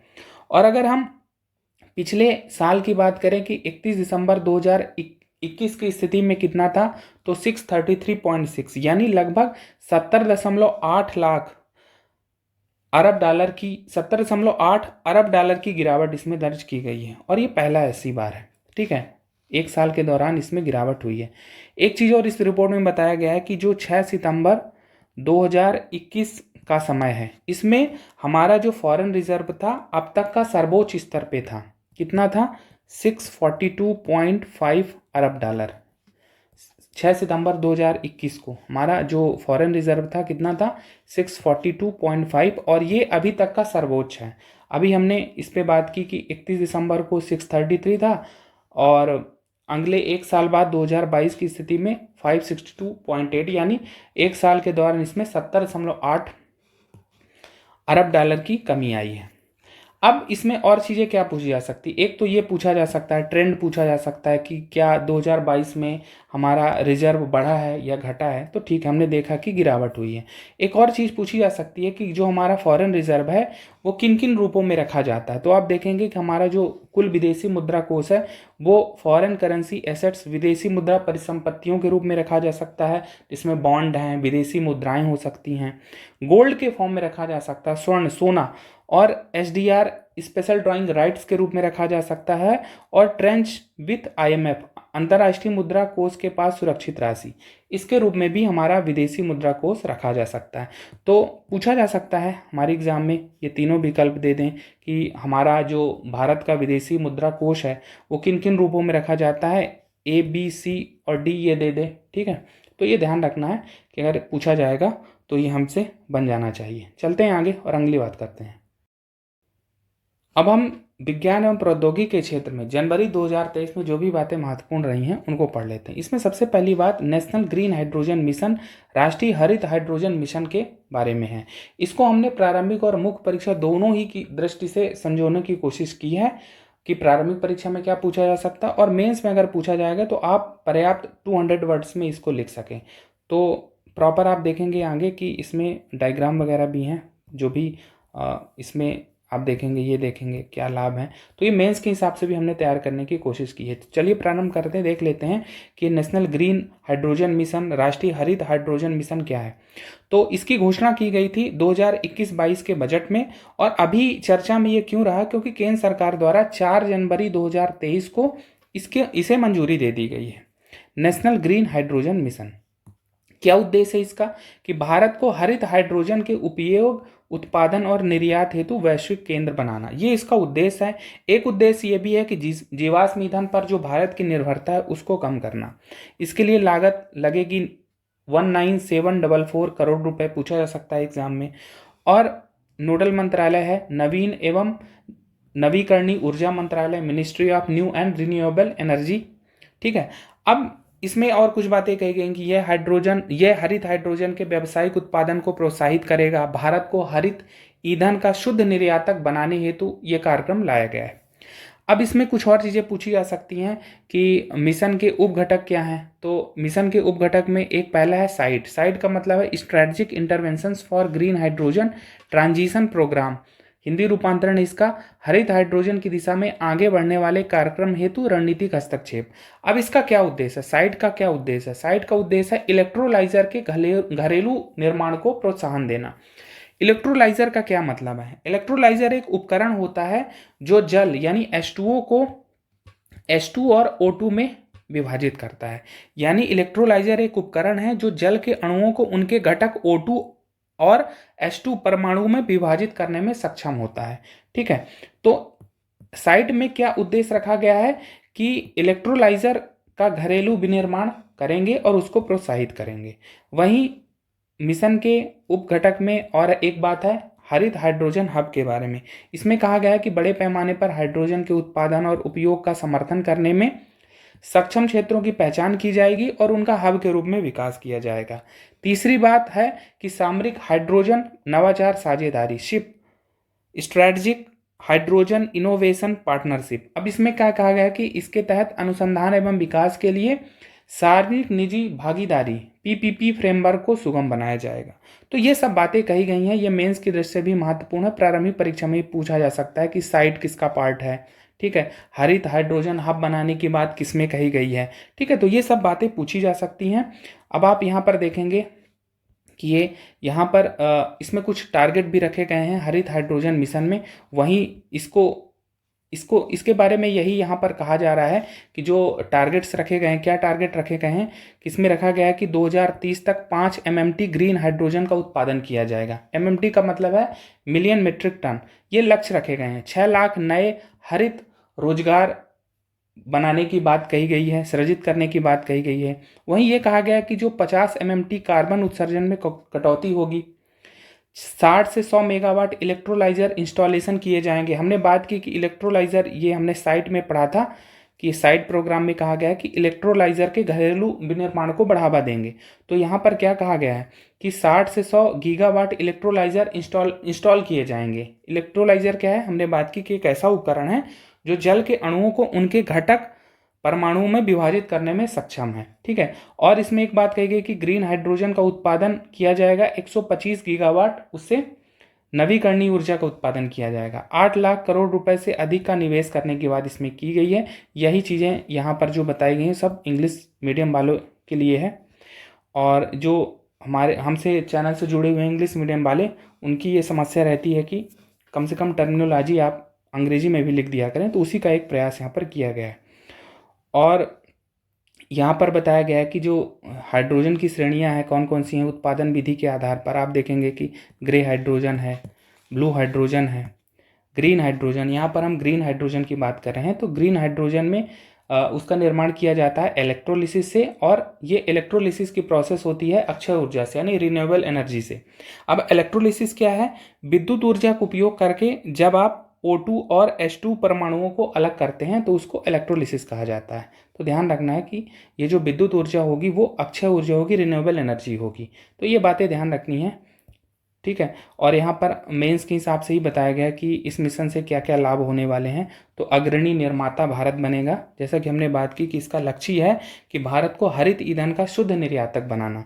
तो वही इसमें बात कही गई है। निर्यात की बात की गई है, आयात निर्भरता को कम करने की बात कही गई है, स्वदेशीकरण की बात कही गई है, और ऐसे ही रोजगार संबंधी बात कही गई है। तो ये चीज़ें इंपॉर्टेंट है प्री के लिए भी और मेंस के लिए। प्री के लिए तो यही पूछा जाएगा कि इसका संबंध किस क्षेत्र से है, ठीक है, और इसमें कौन सा मंत्रालय है, साइट के बारे में पूछा जा सकता है, इन सब चीज़ों के बारे में पूछा जा सकता है। लक्ष्य क्या रखे हैं, ठीक है, जो ये यहाँ पर हमने लक्ष्य की बात की कि 2030 तक 5 MMT ग्रीन हाइड्रोजन के उत्पादन का लक्ष्य है, 6 लाख नए हरित रोजगार सृजन करने का लक्ष्य है, इलेक्ट्रोलाइजर जो इंस्टॉलेशन है उसके बारे में पूछा जा सकता है। तो इस प्रकार से हमने ग्रीन हाइड्रोजन मिशन को देखा। चलते हैं आगे। अगली बात C2022E3 ZTF धूमकेतु के बारे में है। अब ये चर्चा में क्यों रहा है, पहले इसके बारे में जान लेते हैं कि ये जो C2022E3 ZTF धूमकेतु है, इसकी खोज हुई थी 2 मार्च 2022 को। किसके द्वारा हुई थी, ZTF के द्वारा। ZTF का क्या मतलब है, ज्विकी ट्रांजिट फैसिलिटी। तो इसके द्वारा ज्विकी ट्रांजिट फैसिलिटी के द्वारा इसकी खोज की गई थी। आप नाम में भी देखेंगे 2022 में खोजा गया है, और ZTF के द्वारा, ज्विकी ट्रांजिट फैसिलिटी के द्वारा। और ये धूमकेतु है, लगभग 50,000 वर्षों में पहली बार पृथ्वी के ये करीब आ रहा है, और ऐसा अनुमान लगाया गया कि फरवरी 2023 में इसको देखा जाएगा, नग नागों से देखा जा सकता है। तो ध्यान रखना, अगर हमारे एग्जाम में पूछा जाएगा कि C2022E3 ZTF ये क्या है, तो ये कॉमेट है, धूमकेतु है। चलते हैं आगे और अगली बात करते हैं। अगली बात AK-203 राइफल से संबंधित है। हाल ही में चर्चा में क्यों रही है, क्योंकि उत्तर प्रदेश के अमेठी में कोरबा में इसका उत्पादन किया जा रहा है मेक इन इंडिया पहल के अंतर्गत। कौन निर्माण कर रहा है, कौन उत्पादन कर रहा है, तो उत्पादन कर रहा है IRRPL। क्या मतलब है, Indo Russian rifle private limited. Indo Russian rifle private limited इसका उत्पादन कर रहा है। अब ये संयुक्त उपक्रम है किसका? भारत के ऑर्डिनेंस फैक्ट्री बोर्ड तथा रूस की कलाशनिकोव कंसन्स का और रोसोबोरॉन एक्सपोर्ट का। ठीक है, ये संयुक्त उपक्रम है। इसका उद्घाटन पीएम मोदी द्वारा मार्च 2019 में किया गया था। किसका संयुक्त उपक्रम है? एक बार और पढ़ लेते हैं। भारत के ऑर्डिनेंस फैक्ट्री बोर्ड तथा रूस की कलाशनिकोव कंसन व रोसोबोरॉन एक्सपोर्ट का। अब इसमें यह कहा गया था कि मार्च 2023 में AK-203 राइफल की पहली खेप आ जाएगी।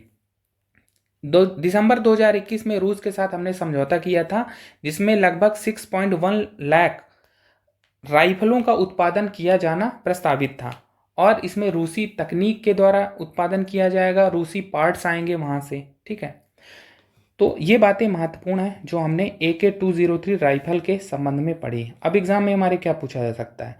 पूछेगा AK-203 राइफल का उत्पादन भारत के किस राज्य में किया जा रहा है? तो उत्तर प्रदेश के अमेठी के कोरबा में। किस देश के सहयोग से? तो रूस के सहयोग से। रूस हमें टेक्नोलॉजी देगा और पार्ट्स भी देगा। तो ये बातें महत्वपूर्ण है। चलते हैं आगे और अगली बात करते हैं। अगली बात आईएनएस वागीर पनडुब्बी से संबंधित है। अब हाल ही में चर्चा में क्यों रही है? क्योंकि आईएनएस वागीर को औपचारिक रूप से भारतीय नौसेना के बेड़े में शामिल कर लिया गया है। कब की बात है? 23 जनवरी 2023 को। अब आईएनएस वागीर के बारे में कुछ चीज़ें जान लेते हैं। तो इसका निर्माण कौन कर रहा है? मझगांव डाक शिप बिल्डर्स लिमिटेड MDL द्वारा प्रोजेक्ट 75 के तहत इसका निर्माण हो रहा है और ये कलवारी श्रेणी की 5वीं पनडुब्बी है। कलवारी श्रेणी में 6 पनडुब्बियां हैं। कौन कौन सी हैं?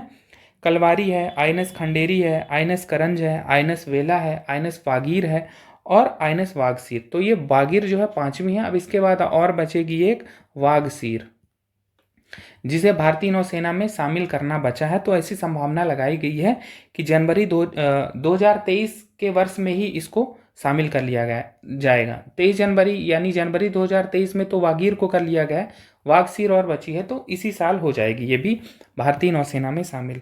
कुछ और बातें अगर हम करें आईएनएस वागीर के बारे में, पनडुब्बी के बारे में, तो हमारे एग्जाम में क्या पूछा जाएगा? यही पूछा जाएगा कि आईएनएस वागीर का संबंध किससे है? तो ये पनडुब्बी है। अब इसकी क्षमता के बारे में बात की जाती है कि ये anti surface warfare, anti submarine warfare, खुफिया जानकारी एकत्र करने, माइंस बिछाने व निगरानी मिशन सहित विभिन्न मिशनों में सक्षम है। समुद्र में 350 मीटर की गहराई तक जा सकती है और लगातार 50 दिन तक समुद्र के भीतर रह सकती है। ध्यान रखना है कि ये जो कलवारी श्रेणी की पनडुब्बियां हैं इनका निर्माण हम फ्रांस के सहयोग से कर रहे हैं। ठीक है, फ्रांस की एक कंपनी है DCNS, उसके सहयोग से हम इनका निर्माण कर रहे हैं। तो ये बातें महत्वपूर्ण हैं। चलते हैं आगे और अगली बात करते हैं। अगली बात भारतीय वायुसेना के 2 लड़ाकू विमानों के दुर्घटनाग्रस्त हो जाने से संबंधित है। 28 जनवरी 2023 को भारतीय वायुसेना के 2 लड़ाकू विमान सुखोई 30 और मिराज 2000 मध्य प्रदेश के मुरैना जिला में दुर्घटनाग्रस्त हो गए। तो इसी से संबंधित ये जानकारी है। प्रशिक्षण उड़ान के तहत इन विमानों ने ग्वालियर एयरबेस से उड़ान भरी थी और दुर्घटनाग्रस्त हो गए।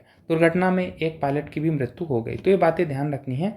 अगर पूछा जाए इस घटना का संबंध किस राज्य से है तो ध्यान रखना है कि मध्य प्रदेश का मुरैना जिला है।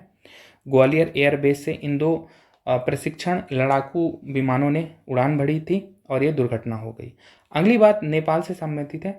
हाल ही में 15 जनवरी 2023 को नेपाल में यात्री विमान जो कि येती एयरलाइंस का है ATR-72 ये दुर्घटनाग्रस्त हो गया और इसमें 72 यात्रियों का निधन हो गया। इसमें 5 भारतीय भी शामिल थे। अब ये विमान काठमांडू से पोखरा जा रहा था। हमने बात की ये येती एयरलाइंस का विमान है और विमान का नाम है ATR-72। तो ये बातें ध्यान रखनी है अगर एग्जाम में हमारे पूछा जाए। चलते हैं आगे, अगली बात करते हैं। अगली बात एक्सरसाइज साइक्लोन से संबंधित है। अब ये भारत और मिस्र की सेनाओं के बीच पहला ही संयुक्त सैन्य अभ्यास है जिसका आयोजन 14 से 27 जनवरी 2023 के दौरान राजस्थान के जैसलमेर में किया गया।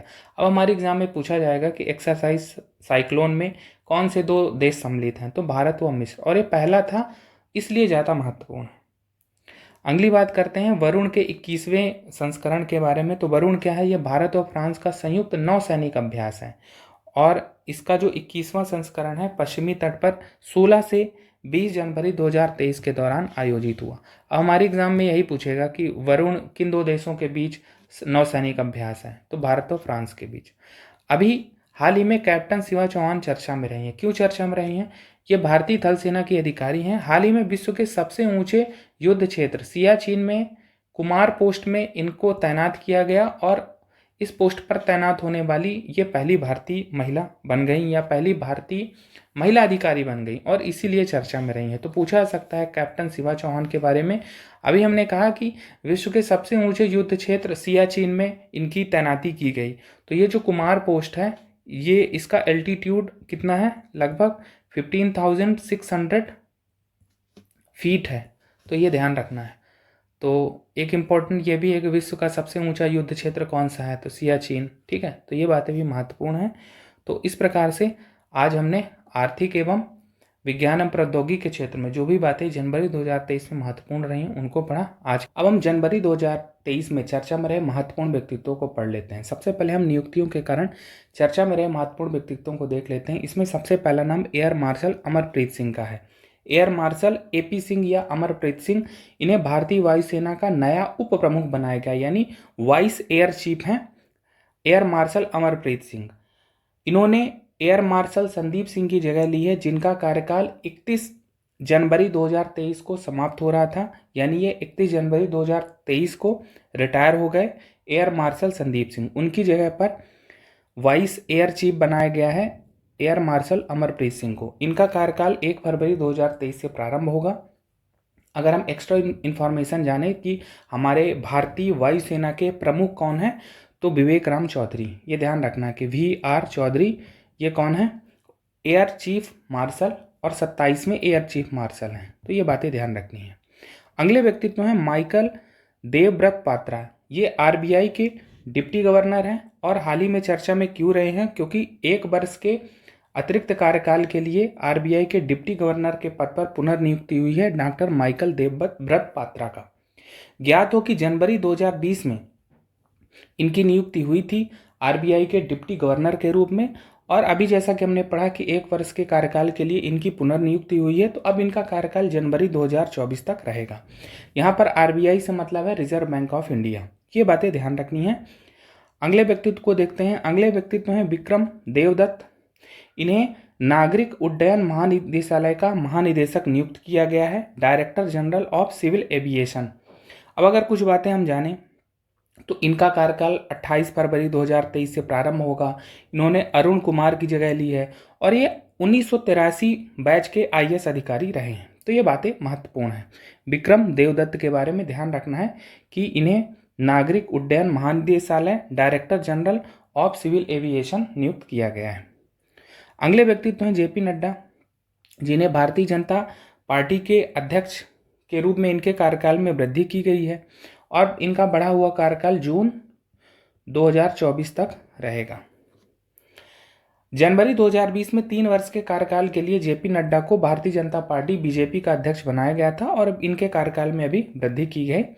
तो अब ये कार्यकाल बढ़ा हुआ कार्यकाल जो है जून 2024 तक रहेगा। तो ये बातें महत्वपूर्ण है, हमें ध्यान रखना है कि अगर इनके बारे में पूछा जाए। चलते हैं आगे और अगली बात करते हैं। अगली बात निधन के कारण चर्चा में रहे महत्वपूर्ण व्यक्तित्व संबंधित है। इसमें सबसे पहला नाम शरद यादव का है। शरद यादव कौन है? ये जनता दल यूनाइटेड के पूर्व अध्यक्ष रहे हैं और 75 वर्ष की आयु में 12 जनवरी 2023 को इनका निधन हो गया। कुछ और बातें अगर हम जानें तो जनता दल यूनाइटेड के ये पूर्व अध्यक्ष रहे हैं, नीतीश कुमार के राजनीतिक गुरु माने जाते हैं। अब ये जनता दल यूनाइटेड के अध्यक्ष 2013 से 16 के बीच में रहे हैं, लेकिन जैसा कि हमने बात की कि बिहार के जो अभी वर्तमान मुख्यमंत्री हैं नीतीश कुमार, उनसे मतभेद के कारण ये 2019 में इस पार्टी से अलग हो गए और RJD जो कि लालू यादव की पार्टी है, राष्ट्रीय जनता दल, उसमें शामिल हो गए। इन्होंने अपनी पार्टी भी बाद में बनाई जिसका नाम था लोकतांत्रिक जनता दल। इनकी पार्टी का क्या नाम था? लोकतांत्रिक जनता दल। कुछ और बातें अगर हम जाने तो केंद्र में विश्वनाथ प्रताप व अटल बिहारी वाजपेयी की सरकार में ये केंद्रीय मंत्री रहे हैं। 7 बार ये लोकसभा सांसद रहे, 3 बार राज्यसभा सांसद रहे। इन्होंने 3 राज्यों से देश का प्रतिनिधित्व किया है, जो है मध्य प्रदेश, बिहार और यूपी। एक बात मध्य प्रदेश के संदर्भ में महत्वपूर्ण है कि ये 2 बार मध्य प्रदेश के जबलपुर से सांसद रह चुके हैं और ये जबलपुर इंजीनियरिंग कॉलेज से स्नातक भी रहे हैं। तो ये बातें महत्वपूर्ण, अगर हमारे एग्जाम में पूछा जाए कि शरद यादव का संबंध मध्य प्रदेश के किस जिले से है, तो ध्यान रखना है कि जबलपुर इंजीनियरिंग कॉलेज से ये स्नातक हैं और जबलपुर से ही ये 2 बार सांसद भी चुने गए हैं। तो ये बातें ध्यान रखनी है शरद यादव के बारे में, जिनका हाल ही में निधन हो गया और निधन के कारण ये चर्चा में रहे। चलते हैं आगे और अगले व्यक्तित्व के बारे में बात करते हैं। अगले व्यक्तित्व है मनदीप राय। ये कन्नड़ फिल्मों के दिग्गज अभिनेता रहे हैं। 74 वर्ष की आयु में 29 जनवरी 2023 को इनका निधन हो गया। तो ध्यान रखना है कि अगर पूछा जाए कि मनदीप राय का संबंध किस क्षेत्र से है, तो ये कला के क्षेत्र से हैं और कन्नड़ फिल्मों में दिग्गज अभिनेता रहे हैं। अगले व्यक्तित्व हैं प्रोफेसर अगम प्रसाद माथुर। इन्हें दादाजी महाराज के नाम से भी जाना जाता है। ये राधा स्वामी मत के 5वें धर्मगुरु भी रहे हैं। प्रमुख इतिहासकारों के रूप में भी इनकी लोकप्रियता रही है। अगर इनके बारे में हम कुछ जानें तो 92 वर्ष की आयु में 25 जनवरी 2023 को इनका निधन हो गया।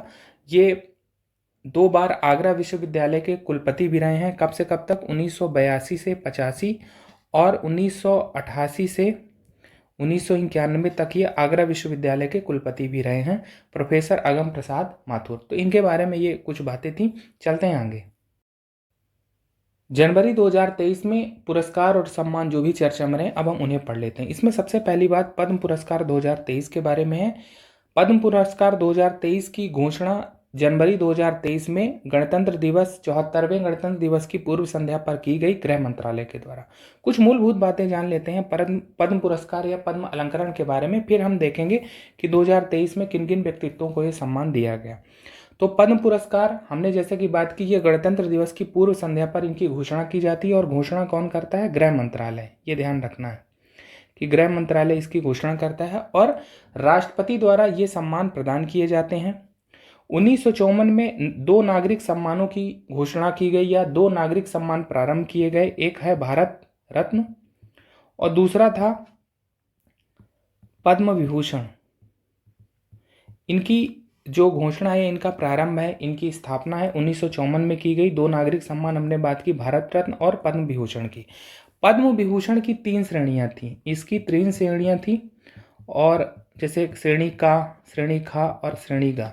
लेकिन 1955 में पद्म विभूषण का नाम बदल दिया गया और इसका नाम क्या क्या रख दिया गया? पद्म विभूषण, पद्म श्री और पद्म भूषण। ये ध्यान रखना है। ये तो थी कुछ मूलभूत बातें। अब हम 2023 के जो पद्म पुरस्कार है उनके बारे में जान लेते हैं। तो वर्ष 2023 में जो पद्म पुरस्कार मिले हैं, 106 पद्म पुरस्कार दिए गए हैं, जिसमें से 6 पद्म विभूषण हैं, 9 पद्म भूषण हैं और 91 पद्मश्री हैं। अभी हम आगे क्रमशः इनको देखेंगे। कुछ और बातें पद्म पुरस्कार 2023 के संबंध में है कि 3 युगल पुरस्कार दिए गए हैं इस वर्ष। 3 युगल पुरस्कार मिले हैं, ड्यूओ। क्या मतलब है युगल पुरस्कार का? कि 2 लोगों को एक साथ पुरस्कार दिया जाता है लेकिन काउंट एक ही किया जाता है। ठीक है, इस बार 19 महिलाओं को पुरस्कार मिला है। 7 लोगों को मरणोपरांत मिला है। मरणोपरांत कितने लोगों को मिला है? 7 लोगों को। और 2 ऐसे लोग हैं, विदेशी हैं या भारतीय मूल के व्यक्तित्व हैं, उन्हें मिला है, या विदेशी आप कह सकते हैं। ठीक है, इनको मिला है। तो 19 महिलाओं को इस बार मिला है, 7 लोगों को मरणोपरांत पुरस्कार मिला है और 2 विदेशी लोगों को मिला है। तो ये बातें ध्यान रखनी है। चलते हैं आगे और अगली बात करते हैं। अभी हमने समझा कि पद्म पुरस्कार जो 2023 है वो 106 व्यक्तित्वों को दिया गया, या 106 पुरस्कारों की संख्या कितनी? 106, जिसमें 6 पद्म विभूषण हैं, 9 पद्म भूषण है और 91 पद्मश्री। हमारे एग्जाम में पूछा जा सकता है इनकी संख्या को लेकर प्रश्न। हम देख लेते हैं पहले कि पद्म विभूषण किन किन व्यक्तित्वों को मिला। उसमें सबसे पहला नाम बालकृष्ण दोषी का है, दूसरा नाम जाकिर हुसैन का है। ये महाराष्ट्र राज्य से संबंध रखते हैं और कला के क्षेत्र में इनको दिया गया। ये तबला वादक हैं। SM कृष्णा, पब्लिक अफेयर सार्वजनिक मामलों में इनको दिया गया है। दिलीप महालनोबिस हैं, मेडिसिन चिकित्सा के क्षेत्र में, वेस्ट बंगाल से इनका संबंध है। वहीं श्रीनिवास वर्धन है, साइंस और इंजीनियरिंग के क्षेत्र में इनको दिया गया है और ये भारत अमरीकी हैं। वहीं मुलायम सिंह यादव, जो कि मरणोपरांत इनको मिला है पब्लिक अफेयर सार्वजनिक मामलों में, ये उत्तर प्रदेश से इनका संबंध रहा है।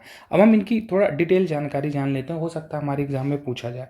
तो पहले व्यक्तित्व हमने देखा कि बालकृष्ण दोषी हैं। इनको मरणोपरांत दिया गया है। जनवरी 2023 में ही इनका निधन हुआ था, ये बात ध्यान रखनी है। और ये भारत के पहले वास्तुकार माने जाते हैं। हमने देखा कि इनको आर्किटेक्चर के क्षेत्र में मिला है, वास्तुकला के क्षेत्र में। प्रिtzker पुरस्कार से सम्मानित होने वाले ये पहले भारतीय माने जाते हैं। 2018 में इन्हें प्रिtzker पुरस्कार से सम्मानित किया गया था। और मई 2022 के डिस्कशन में हमने पढ़ा था कि ब्रिटेन का रॉयल गोल्ड मेडल 2022 इन्हें दिया गया। तो ध्यान रखना है, बालकृष्ण दोषी के बारे में अगर पूछा जाएगा तो ये भारत के पहले वास्तुकार है। अगले व्यक्तित्व हमने देखा था कि जाकिर हुसैन तबला वादक हैं। फिर अगले व्यक्तित्व हैं एस एम कृष्णा। तो एस एम कृष्णा के बारे में जान लेते हैं। इनका पूरा नाम क्या है? सोमनाहल्ली मल्लैया कृष्णा।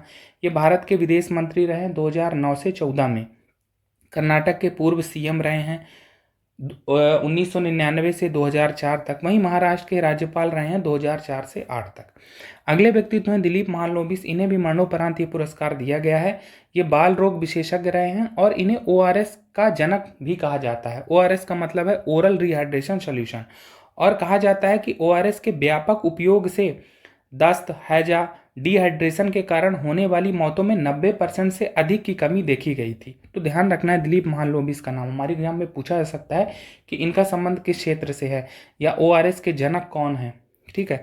एक अगले व्यक्तित्व हैं श्रीनिवास वर्धन। ये अमेरिका से संबंधित है, भारतीय अमेरिकी गणितज्ञ हैं। इन्हें भी पद्म विभूषण सम्मान से सम्मानित किया गया। और एक नाम है मुलायम सिंह यादव का। अक्टूबर 2022 में इनका निधन हो गया था। इनको भी मरणोपरांत पुरस्कार दिया गया। अक्टूबर 2022 में हमने इनके बारे में डिटेल डिस्कशन किया था कि ये समाजवादी पार्टी के संस्थापक रहे हैं, यूपी के पूर्व सीएम भी रहे हैं, नेताजी के नाम से लोकप्रिय रहे हैं। तो ये बातें महत्वपूर्ण हैं। पद्म विभूषण सम्मान से सम्मानित व्यक्तित्वों के बारे में हमारे एग्जाम में यहाँ से पूछा जा सकता है, तो ये बातें ध्यान रखनी है। चलते हैं आगे। पद्म पुरस्कारों में पद्म भूषण 9 लोगों को दिया गया। उसमें आप देखेंगे एक नाम है एस.एल. भैरप्पा का। ये कौन है? कर्नाटक के उपन्यास हैं। लिटरेचर और एजुकेशन में इनको मिला है, कर्नाटक के हमने बात की। कुमार मंगलम बिरला हैं। ट्रेड और इंडस्ट्री के क्षेत्र में इन्हें पद्म भूषण सम्मान मिला है। महाराष्ट्र से इनका संबंध है। ये जो कुमार मंगलम बिरला है ये आदित्य बिरला ग्रुप के चेयरमैन हैं। दीपक धर साइंस और इंजीनियरिंग में इनको मिला है, भौतिक वैज्ञानी हैं ये, महाराष्ट्र से इनका संबंध है। ठीक है। वाणी जयराम है, ये गायिका हैं तमिलनाडु की। सुधा मूर्ति, नाम आप देखेंगे सुधा मूर्ति, ये सोशल वर्कर है कर्नाटक की।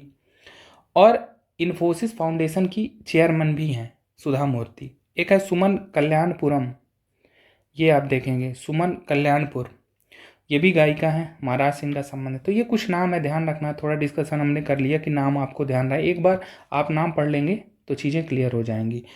अब आगे चलते हैं, पद्मश्री पुरस्कारों को देख लेते हैं। पद्मश्री पुरस्कार कितने दिए गए हैं? 91 पद्मश्री पुरस्कार दिए गए हैं। कुछ नाम हम देख लेते हैं। आप इसमें एक नाम देखिए राकेश झुनझुनवाला का, ये 38वां नंबर। तो राकेश झुनझुनवाला का निधन हो गया और मरणोपरांत इनको ये पुरस्कार दिया गया। आप यहाँ देखिए, मरणोपरांत इनको दिया गया है। इनको भारत का वारेन बफेट कहा जाता है, बिग बुल भी कहा जाता है। आकाशा एयरलाइंस की स्थापना इन्होंने की थी। हमने अपने करंट अफेयर डिस्कशन में जब इनका निधन हुआ है अगस्त में शायद, तो अगस्त के करंट अफेयर में हमने इनको डिटेल से डिस्कस किया था। तो ये बात, कुछ और नाम देख लेते हैं। जैसे आप देखिए रतन चंद्राकर 39वां नंबर, ये रतन चंद्राकर चिकित्सा के क्षेत्र में दिया गया है। अब ये अंडमान के सेवानिवृत्त सरकारी डॉक्टर हैं। अंडमान और निकोबार द्वीप समूह में जरावा जनजाति के साथ ये काम कर रहे हैं। तो ध्यान रखना है, कुछ विशेष बात थी इसलिए हमने देख लिया। 50वां नंबर देखिए हीराबाई लोबी, सोशल वर्कर हैं, गुजरात से इनका संबंध रहा है। तो आदिवासी सामाजिक कार्यकर्ता रही हैं, गुजरात में सिद्धी समुदाय के बीच कार्यरत रही हैं। महिला सशक्तिकरण के लिए, बच्चों की शिक्षा के लिए इन्होंने अपना जीवन समर्पित कर दिया। ठीक है। तो ये कुछ बातें हैं। और अगर हम देखें कुछ और नाम, तो आप देखिए इसमें 78वां नंबर देखिए, 78वां नंबर है केसी रणरेम संगी का। ये आइजोल के ये लोक गायक हैं। तो कुछ ये नाम है, एक बार आप पूरा लिस्ट पढ़ लेंगे तो चीज़ें समझ में आएंगी। अब इसमें सबसे महत्वपूर्ण है जो हमारी एमपीपीएससी एग्जाम में पूछा जा सकता है कि मध्य प्रदेश के किन व्यक्तित्वों को पद्म पुरस्कार मिले हैं। आप देखिए कि 2021 के ही पेपर में 2 क्वेश्चन पूछे गए हैं। पिछली बार जो पद्म पुरस्कार है 5 व्यक्तित्वों को, मध्य प्रदेश के 5 व्यक्तित्वों को मिला था। तो 2 लोगों का तो क्वेश्चन ही पूछ लिया गया। आप देखिए दुर्गाबाई बेओम को भी मिला था और राम साहेब पांडे को भी मिला था पद्म पुरस्कार। तो उनसे संबंधित ये प्रश्न पूछ लिए गए। तो मध्य प्रदेश के व्यक्तित्व महत्वपूर्ण, हमारे एग्जाम में फिर से प्रश्न पूछा जा सकता है। तो यहाँ पर इनको लिस्ट किया गया है। आप इस लिस्ट में 17वां नंबर देखेंगे, वहीं से ये चीज़ें हैं। तो जोधैया बाई बेगा को मिला है, आर्ट के क्षेत्र में मध्य प्रदेश की हैं। वहीं मुनीश्वर चंद्र डावर हैं, चिकित्सा के क्षेत्र में मध्य प्रदेश। और रमेश परमार और शांति परमार को मिला है कला के क्षेत्र में, ये भी मध्य प्रदेश के। इनके बारे में कुछ डिटेल इन्फॉर्मेशन जान लेते हैं। तो हमने बात की कि जोधैया बाई बेगा को मिला है, इनका संबंध उमरिया जिले से है और ये बैगा चित्रकारी से संबंधित है। ठीक है, आप देखिए यहाँ पर पूछा गया था दुर्गा बाई ब्योम किस जनजाति कला संबंधित है। ठीक है, ऐसे ही इनके बारे में पूछा जा सकता है कि जो जोधैया बाई बेगा हैं उनका संबंध किस क्षेत्र से है, चित्रकारी से है या किससे है। तो ये चीज़ें ध्यान रखनी, इनका संबंध किस जिले से है, तो उमरिया जिले से संबंधित है। एक बात हमने की कि MC डावर, मुनीश्वर चंद्र डावर को भी मिला है, चिकित्सा के क्षेत्र में मिला है। तो इनके बारे में हम डिटेल, इनका संबंध जबलपुर जिले से रहा है। और इनके बारे में कुछ बातें अगर हम महत्वपूर्ण देखें तो ये 1971 के भारत पाकिस्तान युद्ध के दिग्गज डॉक्टर रहे हैं। जैसा कि आप देखिए यहाँ पर लिखा है कि मुनीश्वर चंद्र डावर सेना से सेवानिवृत्त हैं। तो 1971 के भारत पाकिस्तान युद्ध में इन्होंने बहुत ही महत्वपूर्ण योगदान दिया। और इनके बारे में कहा जाता है कि पहले ये 2 रुपये फीस लेते थे, वर्तमान में भी 20 रुपये फीस लेकर सेवा दे रहे हैं अपनी। तो इनका नाम ध्यान रखना है। एक और नाम है रमेश परमार और शांति परिमार का। तो ये कला के क्षेत्र में इनको दिया गया है और इनके बारे में बताया गया कि ये झाबुआ जिले से संबंध रखते हैं और 30 वर्षों से गुड़िया बना रहे हैं। और इन्हीं के योगदान को सराहने के लिए इन्हें पद्मश्री पुरस्कार से सम्मानित किया गया। तो ये तीनों ही नाम बहुत ही महत्वपूर्ण है, हमारे एग्जाम में पूछे जा सकते हैं। पद्म पुरस्कारों में से कुछ भी पूछा जा सकता है, लेकिन क्योंकि MPPSC में पिछली बार अगर हम देखें तो MP के व्यक्तित्वों को लेकर पूछे गए हैं, तो इस बार भी संभावना है। तो ये बातें ध्यान रखनी है। चलते हैं आगे। अगली बात 80वें गोल्डन ग्लोब पुरस्कार 2023 से संबंधित है। जो 80वें गोल्डन ग्लोब पुरस्कार 2023 हैं, वर्ष 2022 में प्रदर्शित फिल्मों के लिए ये हॉलीवुड के पुरस्कार है, जिनका वितरण 10 जनवरी 2023 को वेवरली हिल्स कैलिफोर्निया में किया गया। अब इन पुरस्कारों में सबसे महत्वपूर्ण बात है कि बेस्ट ओरिजिनल सॉन्ग या मौलिक गीत का पुरस्कार मिला है RR फिल्म के नाटू नाटू सॉन्ग को। तो ये इंपॉर्टेंट हमारे एग्जाम में पूछा जा सकता है। अब कुछ और बातें जान लेते हैं कि जो RRR फिल्म है इसके निर्देशक कौन है, तो SS राजमौली हैं। अब ये नाटू नाटू सॉन्ग को जो बेस्ट ओरिजिनल सॉन्ग का अवार्ड मिला है, तो इसके संगीतकार हैं MM कीरवानी। MM कीरवानी इसके संगीतकार हैं।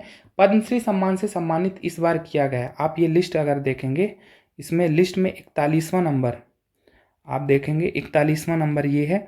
MM कीरवानी आर्ट के उसमें आंध्र प्रदेश से इनका संबंध है और इन्हें कौन सा सम्मान मिला है, आप देखेंगे ये पद्मश्री। तो ये बातें यहाँ थी, हमें ध्यान रखना कि अगर पूछा जाए कि 80वें गोल्डन ग्लोब पुरस्कार में बेस्ट ओरिजिनल सॉन्ग का अवार्ड किसे मिला है, तो नाटू नाटू। ये बातें ध्यान रखनी है। चलते हैं आगे और अगली बात करते हैं। अगली बात है प्रधानमंत्री राष्ट्रीय बाल पुरस्कार 2023 के बारे में। इस बार 11 बच्चों को प्रधानमंत्री का राष्ट्रीय बाल पुरस्कार मिला है। ध्यान रखना है कि राष्ट्रीय बाल पुरस्कार के बारे में कि ये 15 से 18 वर्ष के बच्चों को दिया जाता है और पुरस्कार राशि कितनी है, 1-1 लाख रुपए। ये बात ध्यान रखनी है। कुल 11 बच्चों को दिया गया है, जिसमें से 6 लड़के हैं, 5 लड़कियां हैं। अगर हम देखें कि किन किन क्षेत्रों में पुरस्कार दिए गए हैं, तो कला एवं संस्कृति में 4 लोगों को दिया गया है, नवाचार में 2 को, खेलों में 3 को, बहादुरी के लिए 1 पुरस्कार और समाज सेवा के लिए 1 पुरस्कार। एक बात इसमें यह है कि MP के कोई भी बच्चे इसमें शामिल नहीं है, तो हो सकता है हमारे एग्जाम में ये ना पूछा जाए, इसीलिए इसको शॉर्ट में रखने की कोशिश की गई कि बस हमें ये चीज़ पता रहे कि ये ऐसी बातें भी हो रही हैं। प्रधानमंत्री राष्ट्रीय बाल पुरस्कार के बारे में हम कुछ बातें जान लें। अगले बात करते हैं। अगली बात कीर्ति चक्र और शौर्य चक्र 2023 के बारे में है। अब कुछ मूलभूत बातें जान लेते हैं, फिर समझते हैं कि किन किन व्यक्तित्वों को कीर्ति चक्र मिले, शौर्य चक्र मिले। वीरता पुरस्कारों की अगर हम बात करें तो वीरता पुरस्कार 2 तरह के होते हैं। एक शांति काल में दिए जाने वाले वीरता पुरस्कार और युद्ध काल में दिए जाने वाले वीरता पुरस्कार। तो शांति काल में जो वीरता पुरस्कार दिए जाते हैं उसमें अशोक चक्र जो है सबसे बड़ा होता है, यानी सर्वोच्च ये पुरस्कार है जो भारतीय सेना व अन्य सशस्त्र बलों को, जवानों को उनकी बहादुरी के लिए दिए जाते हैं। ठीक है।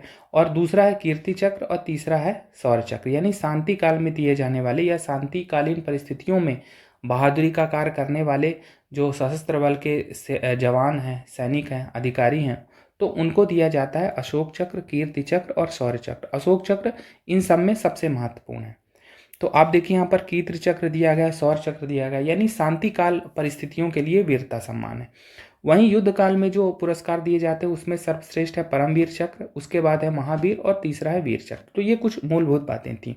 अभी हमने बात की कि कीर्ति चक्र और शौर्य चक्र 2023 दिए गए हैं, ठीक है। तो 6 व्यक्तित्वों को कीर्ति चक्र दिया गया है, वहीं शौर्य चक्र 15 व्यक्तित्वों को दिया गया है। कुछ नाम हम देख लेते हैं। और इन जो सम्मानों की घोषणा है वो गणतंत्र दिवस के पूर्व संध्या पर ही की गई है। जैसे डोगरा रेजिमेंट के मेजर शुभांग हैं, उनको कीर्ति चक्र मिला है। राजपूत रेजिमेंट के नायक हैं जितेंद्र सिंह। ऐसे ही दीपक भारद्वाज हैं, इनको मरणोपरांत शौर्य चक्र दिया गया। तो ये बातें महत्वपूर्ण है। कुछ बेसिक जानकारी भी हमको पता होनी चाहिए, इसलिए हमने इसको यहाँ पर रखने की कोशिश की है। चलते हैं आगे और अगली बात करते हैं। अगली बात नेताजी सुभाष चंद्र बोस आपदा प्रबंधन पुरस्कार 2023 से संबंधित है। अब इनकी घोषणा कब की गई? 23 जनवरी, जो कि पराक्रम दिवस के रूप में मनाया जाता है। ये नेताजी सुभाष चंद्र बोस का जन्म दिवस है। तो 23 जनवरी के अवसर पर गृह मंत्रालय द्वारा नेताजी सुभाष चंद्र बोस आपदा प्रबंधन पुरस्कार की घोषणा की गई। अब इस बार का जो पुरस्कार दिया गया है संस्थागत श्रेणी में उड़ीसा राज्य आपदा प्रबंधन प्राधिकरण तथा लुंगलेई फायर स्टेशन को संयुक्त रूप से दिया गया है। कुछ मूलभूत बातें जान लेते हैं नेताजी सुभाष चंद्र बोस आपदा प्रबंधन पुरस्कार के बारे में। तो ये आपदा प्रबंधन के क्षेत्र में उत्कृष्ट कार्य होती प्रदान किए जाते हैं। जैसा कि हमने बात की कि इसकी घोषणा कौन करता है? गृह मंत्रालय करता है, केंद्रीय गृह मंत्रालय। अब इसकी शुरुआत 2019 से की गई थी और ये प्रत्येक वर्ष 23 जनवरी को दिए जाते हैं। और 23 जनवरी नेताजी सुभाष चंद्र बोस का जन्म दिवस है और इसको पराक्रम दिवस के रूप में भारत सरकार मनाती रही है।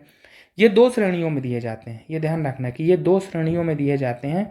पहली श्रेणी है व्यक्तिगत श्रेणी और एक श्रेणी है संस्थागत श्रेणी। तो व्यक्तिगत श्रेणी में 5 लाख का पुरस्कार राशि है, वहीं संस्थागत श्रेणी में पुरस्कार राशि 51 लाख रुपए। तो ये बातें महत्वपूर्ण, कुछ मूलभूत बातें हमने जानी। नेताजी सुभाष चंद्र बोस आपदा प्रबंधन पुरस्कार में इस बार का पुरस्कार संस्थागत श्रेणी में किसको मिला है? उड़ीसा राज्य आपदा प्रबंधन प्राधिकरण OSDMA, Odisha state disaster management authority और लुंगलेई फायर स्टेशन मिजोरम को। तो ये बातें ध्यान रखनी है। चलते हैं आगे और अगली बात करते हैं। अगली बात मिस यूनिवर्स 2022 के बारे में है। मिस यूनिवर्स 2022 कौन चुनी गई हैं? अमेरिका की हैं आरमानी गैब्रियल। वर्ष 2022 की 71वीं मिस यूनिवर्स हैं ये, ध्यान रखना है। ये 71वीं जो मिस यूनिवर्स प्रतियोगिता है, इसका फाइनल दौर अमेरिका के लुइसियाना स्टेट के न्यू ऑरलेअंस शहर में आयोजित किया गया था। कब? 14 जनवरी 2023 को। और उसकी विजेता रही हैं आरमानी गैब्रियल, अमेरिका। एक बात ध्यान रखना है कि 10 वर्षों के अंतराल के बाद अमेरिका की कोई जो कैंडिडेट है ना, वो मिस यूनिवर्स बनी है। पिछली यूनिवर्स कौन सी रही है? अगर ये पूछा जाए कि मिस यूनिवर्स 2021 कौन रही हैं, तो ये भारत की हरनाज संधू रही हैं। उससे पहले भी भारत के रह चुके हैं, जैसे 1994 में सुष्मिता सेन थी और 2000 में लारा दत्ता मिस यूनिवर्स चुनी गई थी। तो ये बातें महत्वपूर्ण है। एक और बात महत्वपूर्ण है कि ये जो 71वीं मिस यूनिवर्स प्रतियोगिता है, इसमें भारत का प्रतिनिधित्व किसने किया? तो दिविता राय ने भारत का प्रतिनिधित्व किया। तो ये बातें महत्वपूर्ण, अगर हमारे एग्जाम में पूछा जाएगा। सबसे महत्वपूर्ण बात है कि मिस यूनिवर्स 2022 कौन है? अमेरिका की आरमानी गैब्रियल। इस प्रतियोगिता में भारत का प्रतिनिधित्व किसने किया? दिविता राय ने। ये मिस यूनिवर्स इंडिया का खिताब जीत चुकी हैं। तो ये बातें ध्यान रखनी है। चलते हैं आगे। अगली बात 26वें राष्ट्रीय युवा महोत्सव 2023 के बारे में, जिसका आयोजन कर्नाटक के हुबली धारवाड़ में 12 से 16 जनवरी 2022 को किया गया। इसका उद्घाटन प्रधानमंत्री नरेंद्र मोदी द्वारा किया गया और इसके आयोजन में कर्नाटक सरकार का सहयोग लिया गया और युवा कार्यक्रम और खेल मंत्रालय भारत सरकार भी इसके आयोजन में सहयोगी रही। तो ये बातें महत्वपूर्ण थी। इसके थीम के बारे में बात करें तो 26वें राष्ट्रीय युवा महोत्सव की थीम रही है विकसित युवा विकसित भारत। अब 12 जनवरी का दिन हम जानते हैं कि 12 जनवरी का दिन स्वामी विवेकानंद का जन्म दिवस है और राष्ट्रीय युवा दिवस भी के रूप में भी 12 जनवरी को मनाया जाता है। और ये कब से मनाया जा रहा है? 1985 से। इसी अवसर पर राष्ट्रीय युवा महोत्सव भी मनाया जाता है। हमने बात की ना कि इसका आयोजन 12 से 16 जनवरी को हुआ, तो 12 जनवरी को ही क्यों? क्योंकि 12 जनवरी राष्ट्रीय युवा दिवस है और इसी अवसर पर राष्ट्रीय युवा महोत्सव भी मनाया जाता है। इस बार का जो युवा महोत्सव वो कहाँ हुआ? कर्नाटक के हुबली धारवाड़ में। ये बातें ध्यान रखनी है। चलते हैं आगे और अगली बात करते हैं। अगली बात हार्नबिल महोत्सव 2022 के बारे में। इसमें पहला प्रश्न यही बनता है कि हार्नबिल महोत्सव कहाँ मनाया जाता है? तो ये ध्यान रखना कि नागालैंड में मनाया जाता है। अभी जो 2022 का ये महोत्सव है, ये 1 से 10 दिसंबर 2022 को नागालैंड की राजधानी कोहिमा में मनाया गया। ये बातें महत्वपूर्ण। इसमें मुख्य अतिथि कौन रहे? उपराष्ट्रपति जगदीप धनखड़। एक बात अगर पूछी जाए कि नागालैंड के वर्तमान सीएम कौन है, तो नेफ्यू रियो वर्तमान सीएम है नागालैंड के। तो ये बातें ध्यान रखनी है। जैसा कि हमने बात की मुख्य अतिथि कौन रहे हार्नबिल महोत्सव में, कुछ और बातें अगर हम हार्नबिल महोत्सव के बारे में जाने तो वर्ष 2000 में हार्नबिल महोत्सव का प्रारंभ किया गया था। 1 दिसंबर को 1 दिसंबर 2000 को पहला हार्नबिल महोत्सव मनाया गया था। अब 1 दिसंबर नागालैंड का स्थापना दिवस भी है। ये बातें ध्यान रखना है। अब हार्नबिल महोत्सव का उद्देश्य क्या है? नागा जनजातियों को एक दूसरे के निकट लाना तथा देश दुनिया को नागा समाज की संस्कृति से परिचित कराना। अब इसमें हार्नबिल जो नामकरण हुआ है हार्नबिल, तो ये किस कारण है? हार्नबिल पक्षी का नाम है और नागाओं के लिए सर्वाधिक पूजनीय पक्षी है और उसी के नाम पर ये हार्नबिल महोत्सव मनाया जाता है। उद्देश्य हमने बात की कि नागा जनजातियों को एक दूसरे से निकट लाना है, एक दूसरे के निकट लाना है और देश दुनिया को नागा संस्कृति से परिचय कराना। तो ये बातें महत्वपूर्ण है। चलते हैं आगे और अगली बात करते हैं। यहाँ पर हमने बता रखा है कि महोत्सव हार्नबिल पक्षी के नाम पर मनाया जाता है, सर्वाधिक पूजनीय पक्षी है। एक और बात महत्वपूर्ण है कि भारत पर्व 2023 का आयोजन स्थल तो नई दिल्ली में हुआ 74वें गणतंत्र दिवस के अवसर पर संस्कृति मंत्रालय भारत सरकार द्वारा, और ये भारत पर्व जो मनाया जा रहा है ये 2016 से मनाया जा रहा है। तो ये बातें ध्यान रखनी है। चलते हैं आगे और अगली बात करते हैं। अब अगर एग्जाम में पूछा जाए कि फितूर का संबंध किससे है, तो फितूर क्या है? यह इंटरनेशनल टूरिज्म फेयर है, अंतर्राष्ट्रीय पर्यटन प्रदर्शनी है, जो कि 18 से 22 जनवरी 2023 के दौरान स्पेन के मैड्रिड में आयोजित की गई। क्या भारत ने इसमें भाग लिया? हाँ, भारत ने भी भाग लिया। भारत का जो पर्यटन मंत्रालय है उसने भाग लिया इसमें। अब इसमें कुछ और बातें कही जाती हैं कि इसमें पार्टनर कंट्री का दर्जा किसे दिया गया है? ग्वाटेमाला को। अब ये ग्वाटेमाला मध्य अमेरिकी देश है और इसकी राजधानी क्या है? Guatemala city. तो पार्टनर कंट्री का दर्जा इसमें इंटरनेशनल टूरिज्म फेयर में ग्वाटेमाला को दिया गया। प्रदर्शनी का थीम क्या था? Citizen of the world, we are tourism. तो ये बातें ध्यान रखनी है। चलते हैं आगे और अगली बात करते हैं। अगली बात है 16वें ऑटो एक्सपो 2023 के बारे में। अब ये जो ऑटो एक्सपो का 16वां संस्करण 2023 का है, ये ऑटोमोबाइल क्षेत्र का अंतर्राष्ट्रीय द्विवार्षिक प्रदर्शनी है। 11 से 18 जनवरी 2023 के दौरान ग्रेटर नोएडा व नई दिल्ली में इसका आयोजन किया गया। ध्यान रखना कि जो 15वां आयोजन था 2020 में हुआ था, यानी 3 साल बाद ये 16वां आयोजन हुआ है। तो ये बातें ध्यान रखनी है। अगर पूछा जाए कि ऑटो एक्सपो 2023 कहाँ आयोजित हुआ, तो आयोजन स्थल को लेकर ही विगत वर्षों में प्रश्न पूछे गए हैं, इसीलिए हमने इसको संजोने की कोशिश की है। अब एक बात है एरो इंडिया 2023 के बारे में। तो एरो इंडिया ये एशिया का सबसे बड़ा एयर शो है। अब एयर शो का मतलब क्या होता है कि यहाँ पर एयरक्राफ्ट, तेजस, हेलीकॉप्टर यानी बहुत सारे जो विमान है उनकी प्रदर्शनी यहाँ लगती है और ये एशिया की सबसे बड़ी प्रदर्शनी है। अब इसका आयोजन कब हुआ है? 13 से 17 फरवरी 2023 के दौरान वायुसेना स्टेशन येलाहंका बेंगलुरु में। तो ये बातें ध्यान रखनी है। कुछ और बातें इसमें कही हैं कि 98 देशों की इसमें भागीदारी रही, 32 देशों के रक्षा मंत्री, 29 देशों के वायुसेना प्रमुख, वैश्विक व भारतीय रक्षा कंपनियों के सीईओ, एमएसएमई स्टार्टअप से इसमें भाग लिया। तो अगर एग्जाम में पूछा जाए कि एरो इंडिया 2023 का आयोजन स्थल क्या है, तो बेंगलुरु है। बेंगलुरु का वायुसेना स्टेशन येलाहंका। कब से कब तक हुआ, ये बातें ध्यान रखनी है। तो इस प्रकार से आज की क्लास में हमने नियुक्तियों और निधन के कारण चर्चा में रहे महत्वपूर्ण व्यक्तित्वों को पढ़ा, साथ ही पुरस्कार और सम्मान जो भी चर्चा में रहे जनवरी 2023 में उसे हम पढ़ा। जनवरी 2023 में चर्चा में रहे खेल प्रदर्शन को देख लेते हैं। इसमें सबसे पहली बात इंडिया ओपन बैडमिंटन चैंपियनशिप 2023 के बारे में। इसे यूनिक सनराइज इंडिया ओपन भी कहा जा रहा है। तो इसका आयोजन कहाँ हुआ?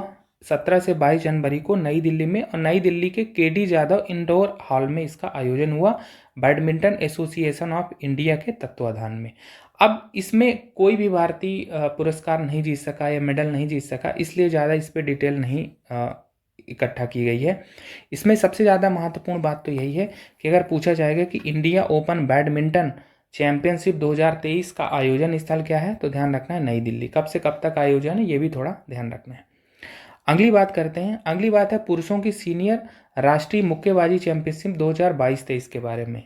छठा, elite mains national boxing championship, जिसका आयोजन किया गया 30 दिसंबर 2022 से 6 जनवरी 2023 के दौरान हरियाणा के हिसार में। तो ध्यान रखना है ये कि मेंस का नेशनल बॉक्सिंग चैंपियनशिप कहाँ हुआ। अब हम पदक तालिका की ओर नजर डालें तो पहला स्थान सर्विसेज सेना का रहा, जिसने 10 पदक अर्जित किए, जिसमें से 6 स्वर्ण, 1 रजत और 3 कांस्य हैं। वहीं रेलवे दूसरे स्थान पर रहा, इसने 7 पदक अर्जित किए, जिसमें 2 स्वर्ण, 3 रजत और 2 कांस्य हैं। वहीं पंजाब का तीसरा स्थान रहा, उसने 9 पदक अर्जित किए, जिसमें 1 स्वर्ण, 2 रजत और 6 कांस्य है। तो ये बातें महत्वपूर्ण है, महत्वपूर्ण आयोजन स्थल है। पदक तालिका देख लेंगे कि पहला स्थान किसका है।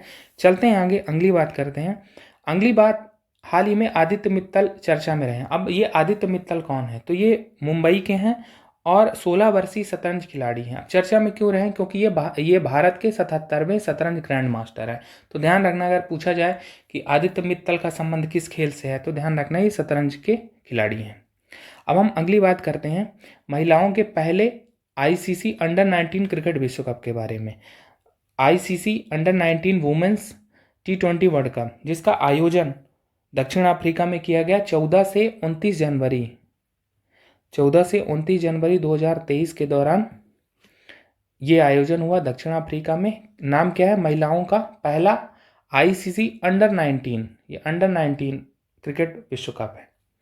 अब इसमें सबसे महत्वपूर्ण बात है आयोजन स्थल, और उससे भी महत्वपूर्ण बात है इसका विजेता, क्योंकि इसको भारत ने जीता है और फाइनल मैच में इंग्लैंड को 7 विकेट से हराकर महिलाओं का पहला आईसीसी अंडर 19 क्रिकेट विश्व कप जीत लिया है। अब भारतीय टीम की इसमें कप्तान कौन रही है, शेफाली वर्मा। कुछ बातें और अगर हम देखें कि इसका फाइनल मैच जो हुआ 29 जनवरी को हुआ, ठीक है, और आगामी आयोजन कब होगा, 2025 में होगा, मलेशिया और थाईलैंड की संयुक्त मेजबानी में। तो ये बातें महत्वपूर्ण, सबसे महत्वपूर्ण बात यही है कि इसका विजेता जो भारत रहा, तो इसको लेकर प्रश्न पूछे जा सकते हैं। चलते हैं आगे और अगली बात करते हैं। अगली बात भारत न्यूजीलैंड पुरुष क्रिकेट सीरीज 2022-23 के बारे में है। ये न्यूजीलैंड का भारत का दौरा था, जिसमें 3 एक दिवसीय मैच और 3 T20 मैच खेले गए। एक दिवसीय मैचों की कप्तानी रोहित शर्मा ने की, वहीं T20 मैचों की कप्तानी हार्दिक पांड्या ने की। और अगर हम इसके रिजल्ट पर जाएं कि भारत न्यूजीलैंड पुरुष क्रिकेट सीरीज जो 2022-23 में हुई, जो जनवरी फरवरी 2023 में संपन्न हुई, ध्यान रखना है जनवरी फरवरी 2023 में सीरीज संपन्न हुई है। 18 जनवरी को पहला मैच खेला गया और इस सीरीज का अंतिम मैच 1 फरवरी को खेला गया। तो ध्यान रखना कि जनवरी फरवरी का सेशन है। तो इसमें जो 3 एक दिवसीय मैच खेले गए उसको भारत ने 3-0 से जीत लिया। अब एक बात इसमें महत्वपूर्ण है कि पहला मैच जो 18 जनवरी को खेला गया राजीव गांधी अंतर्राष्ट्रीय क्रिकेट स्टेडियम में, राजीव गांधी अंतर्राष्ट्रीय क्रिकेट स्टेडियम में जो पहला एक दिवसीय मैच खेला गया, तो भारत के बल्लेबाज हैं शुभमन गिल, इन्होंने दोहरा शतक लगाया और इन्होंने 208 रन बनाए। अब इसमें क्या बात खास है, तो दोहरा शतक लगाने वाले ये सबसे युवा खिलाड़ी बन गए हैं और अंतर्राष्ट्रीय क्रिकेट में दोहरा शतक लगाने वाले 5वें भारतीय और विश्व के 8वें खिलाड़ी हैं। तो अगर पूछा जाए कि शुभमन गिल का संबंध किस खेल से है, तो हमें ध्यान रखना है शुभमन गिल का संबंध क्रिकेट से है, ठीक है, क्यों चर्चा में रहे हैं, ठीक है। तो ये बातें जो हमने डिस्कस की। अब अगर T20 श्रृंखला की बात करें तो भारत ने इसको 2-1 से जीत लिया है। कप्तान कौन थे, हार्दिक पांड्या, तो हमने इस पर बात की। तो ठीक है, चलते हैं आगे और अगली बात करते हैं। अगली बात अंतर्राष्ट्रीय क्रिकेट परिषद ICC के पुरस्कारों से संबंधित है। तो ICC के 2022 के पुरस्कार हैं इंटरनेशनल क्रिकेट काउंसिल के, जो कि 18वें हैं और इनकी घोषणा 28 से 30 जनवरी 2023 के दौरान की गई। कहाँ, अपने मुख्यालय दुबई स्थित अपने मुख्यालय में। तो हम देख लेते हैं कौन कौन से पुरस्कार दिए गए। अगर हम पुरुष वर्ग में देखें तो वर्ष के सर्वश्रेष्ठ क्रिकेटर की गैरी सोबर्स ट्रॉफी किसे मिली है, बाबर आजम को, जो कि पाकिस्तान के कप्तान हैं। क्रिकेटर ऑफ द ईयर का अवार्ड अगर एग्जाम में पूछा जाए किसको मिला, वर्ष 2022 का, तो बाबर आजम को। वहीं वर्ष के सर्वश्रेष्ठ वनडे क्रिकेटर या ODI cricketer of the year का अवार्ड भी इन्हीं को ही मिला है, पाकिस्तान के बाबर आजम को। वर्ष के सर्वश्रेष्ठ टेस्ट क्रिकेटर का अवार्ड मिला है, इंग्लैंड के कप्तान है बेन स्टोक। वर्ष के सर्वश्रेष्ठ टी20 खिलाड़ी, ये पुरस्कार मिला है भारत के सूर्य कुमार यादव को। तो ये एग्जाम में पूछा जा सकता है, ध्यान रखना है कि टी20 क्रिकेटर ऑफ द ईयर का जो आईसीसी अवार्ड है भारत के सूर्य कुमार यादव को मिला है। कुछ और पुरस्कार हैं कि जैसे वर्ष के सर्वश्रेष्ठ उदीयमान खिलाड़ी यानी इमर्जिंग प्लेयर किसको मिला है, तो मार्को जेनसन है दक्षिण अफ्रीका के।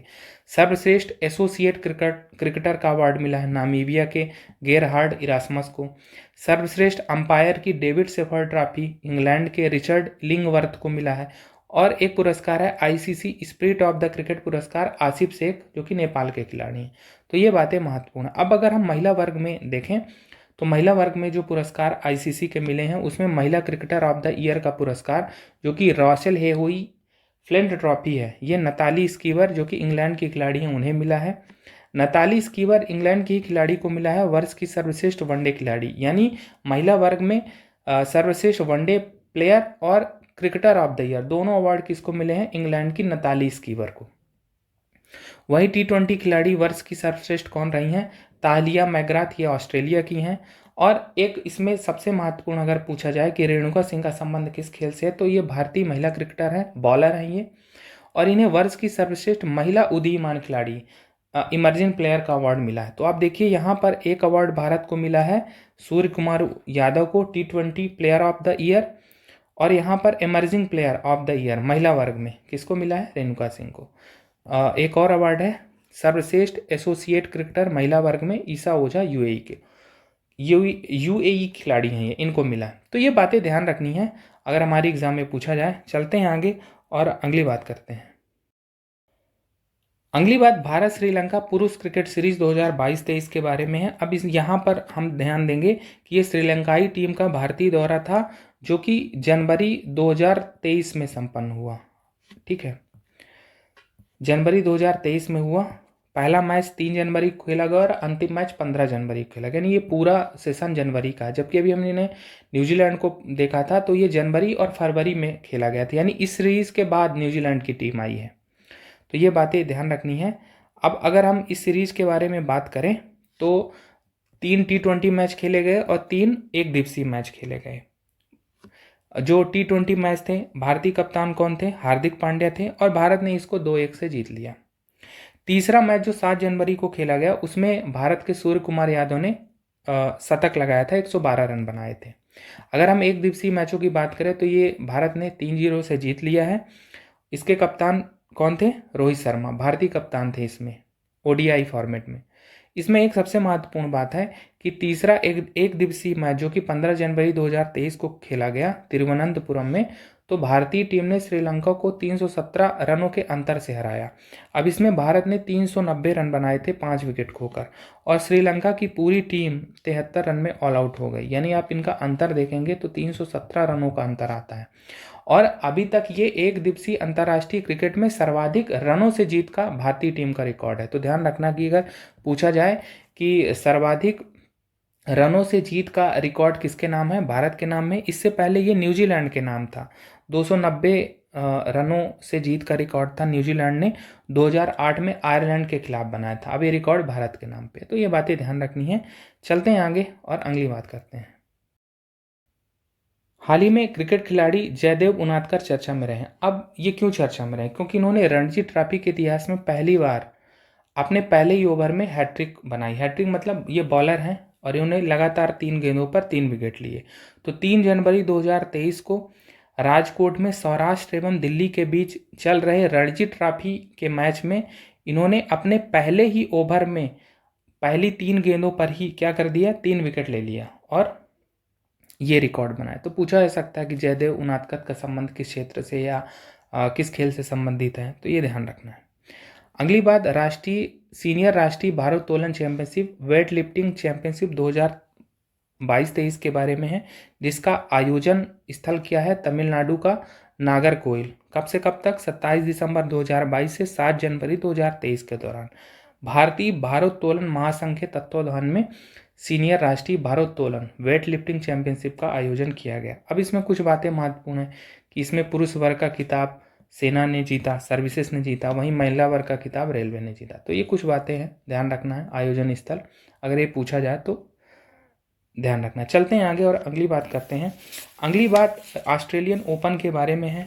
अब ये ऑस्ट्रेलियन ओपन जो है 2023, ये वर्ष 2023 की पहली ग्रैंड स्लैम प्रतियोगिता है जिसका आयोजन कहाँ हुआ? मेलबर्न में हुआ 16 से 29 जनवरी 2023 के दौरान।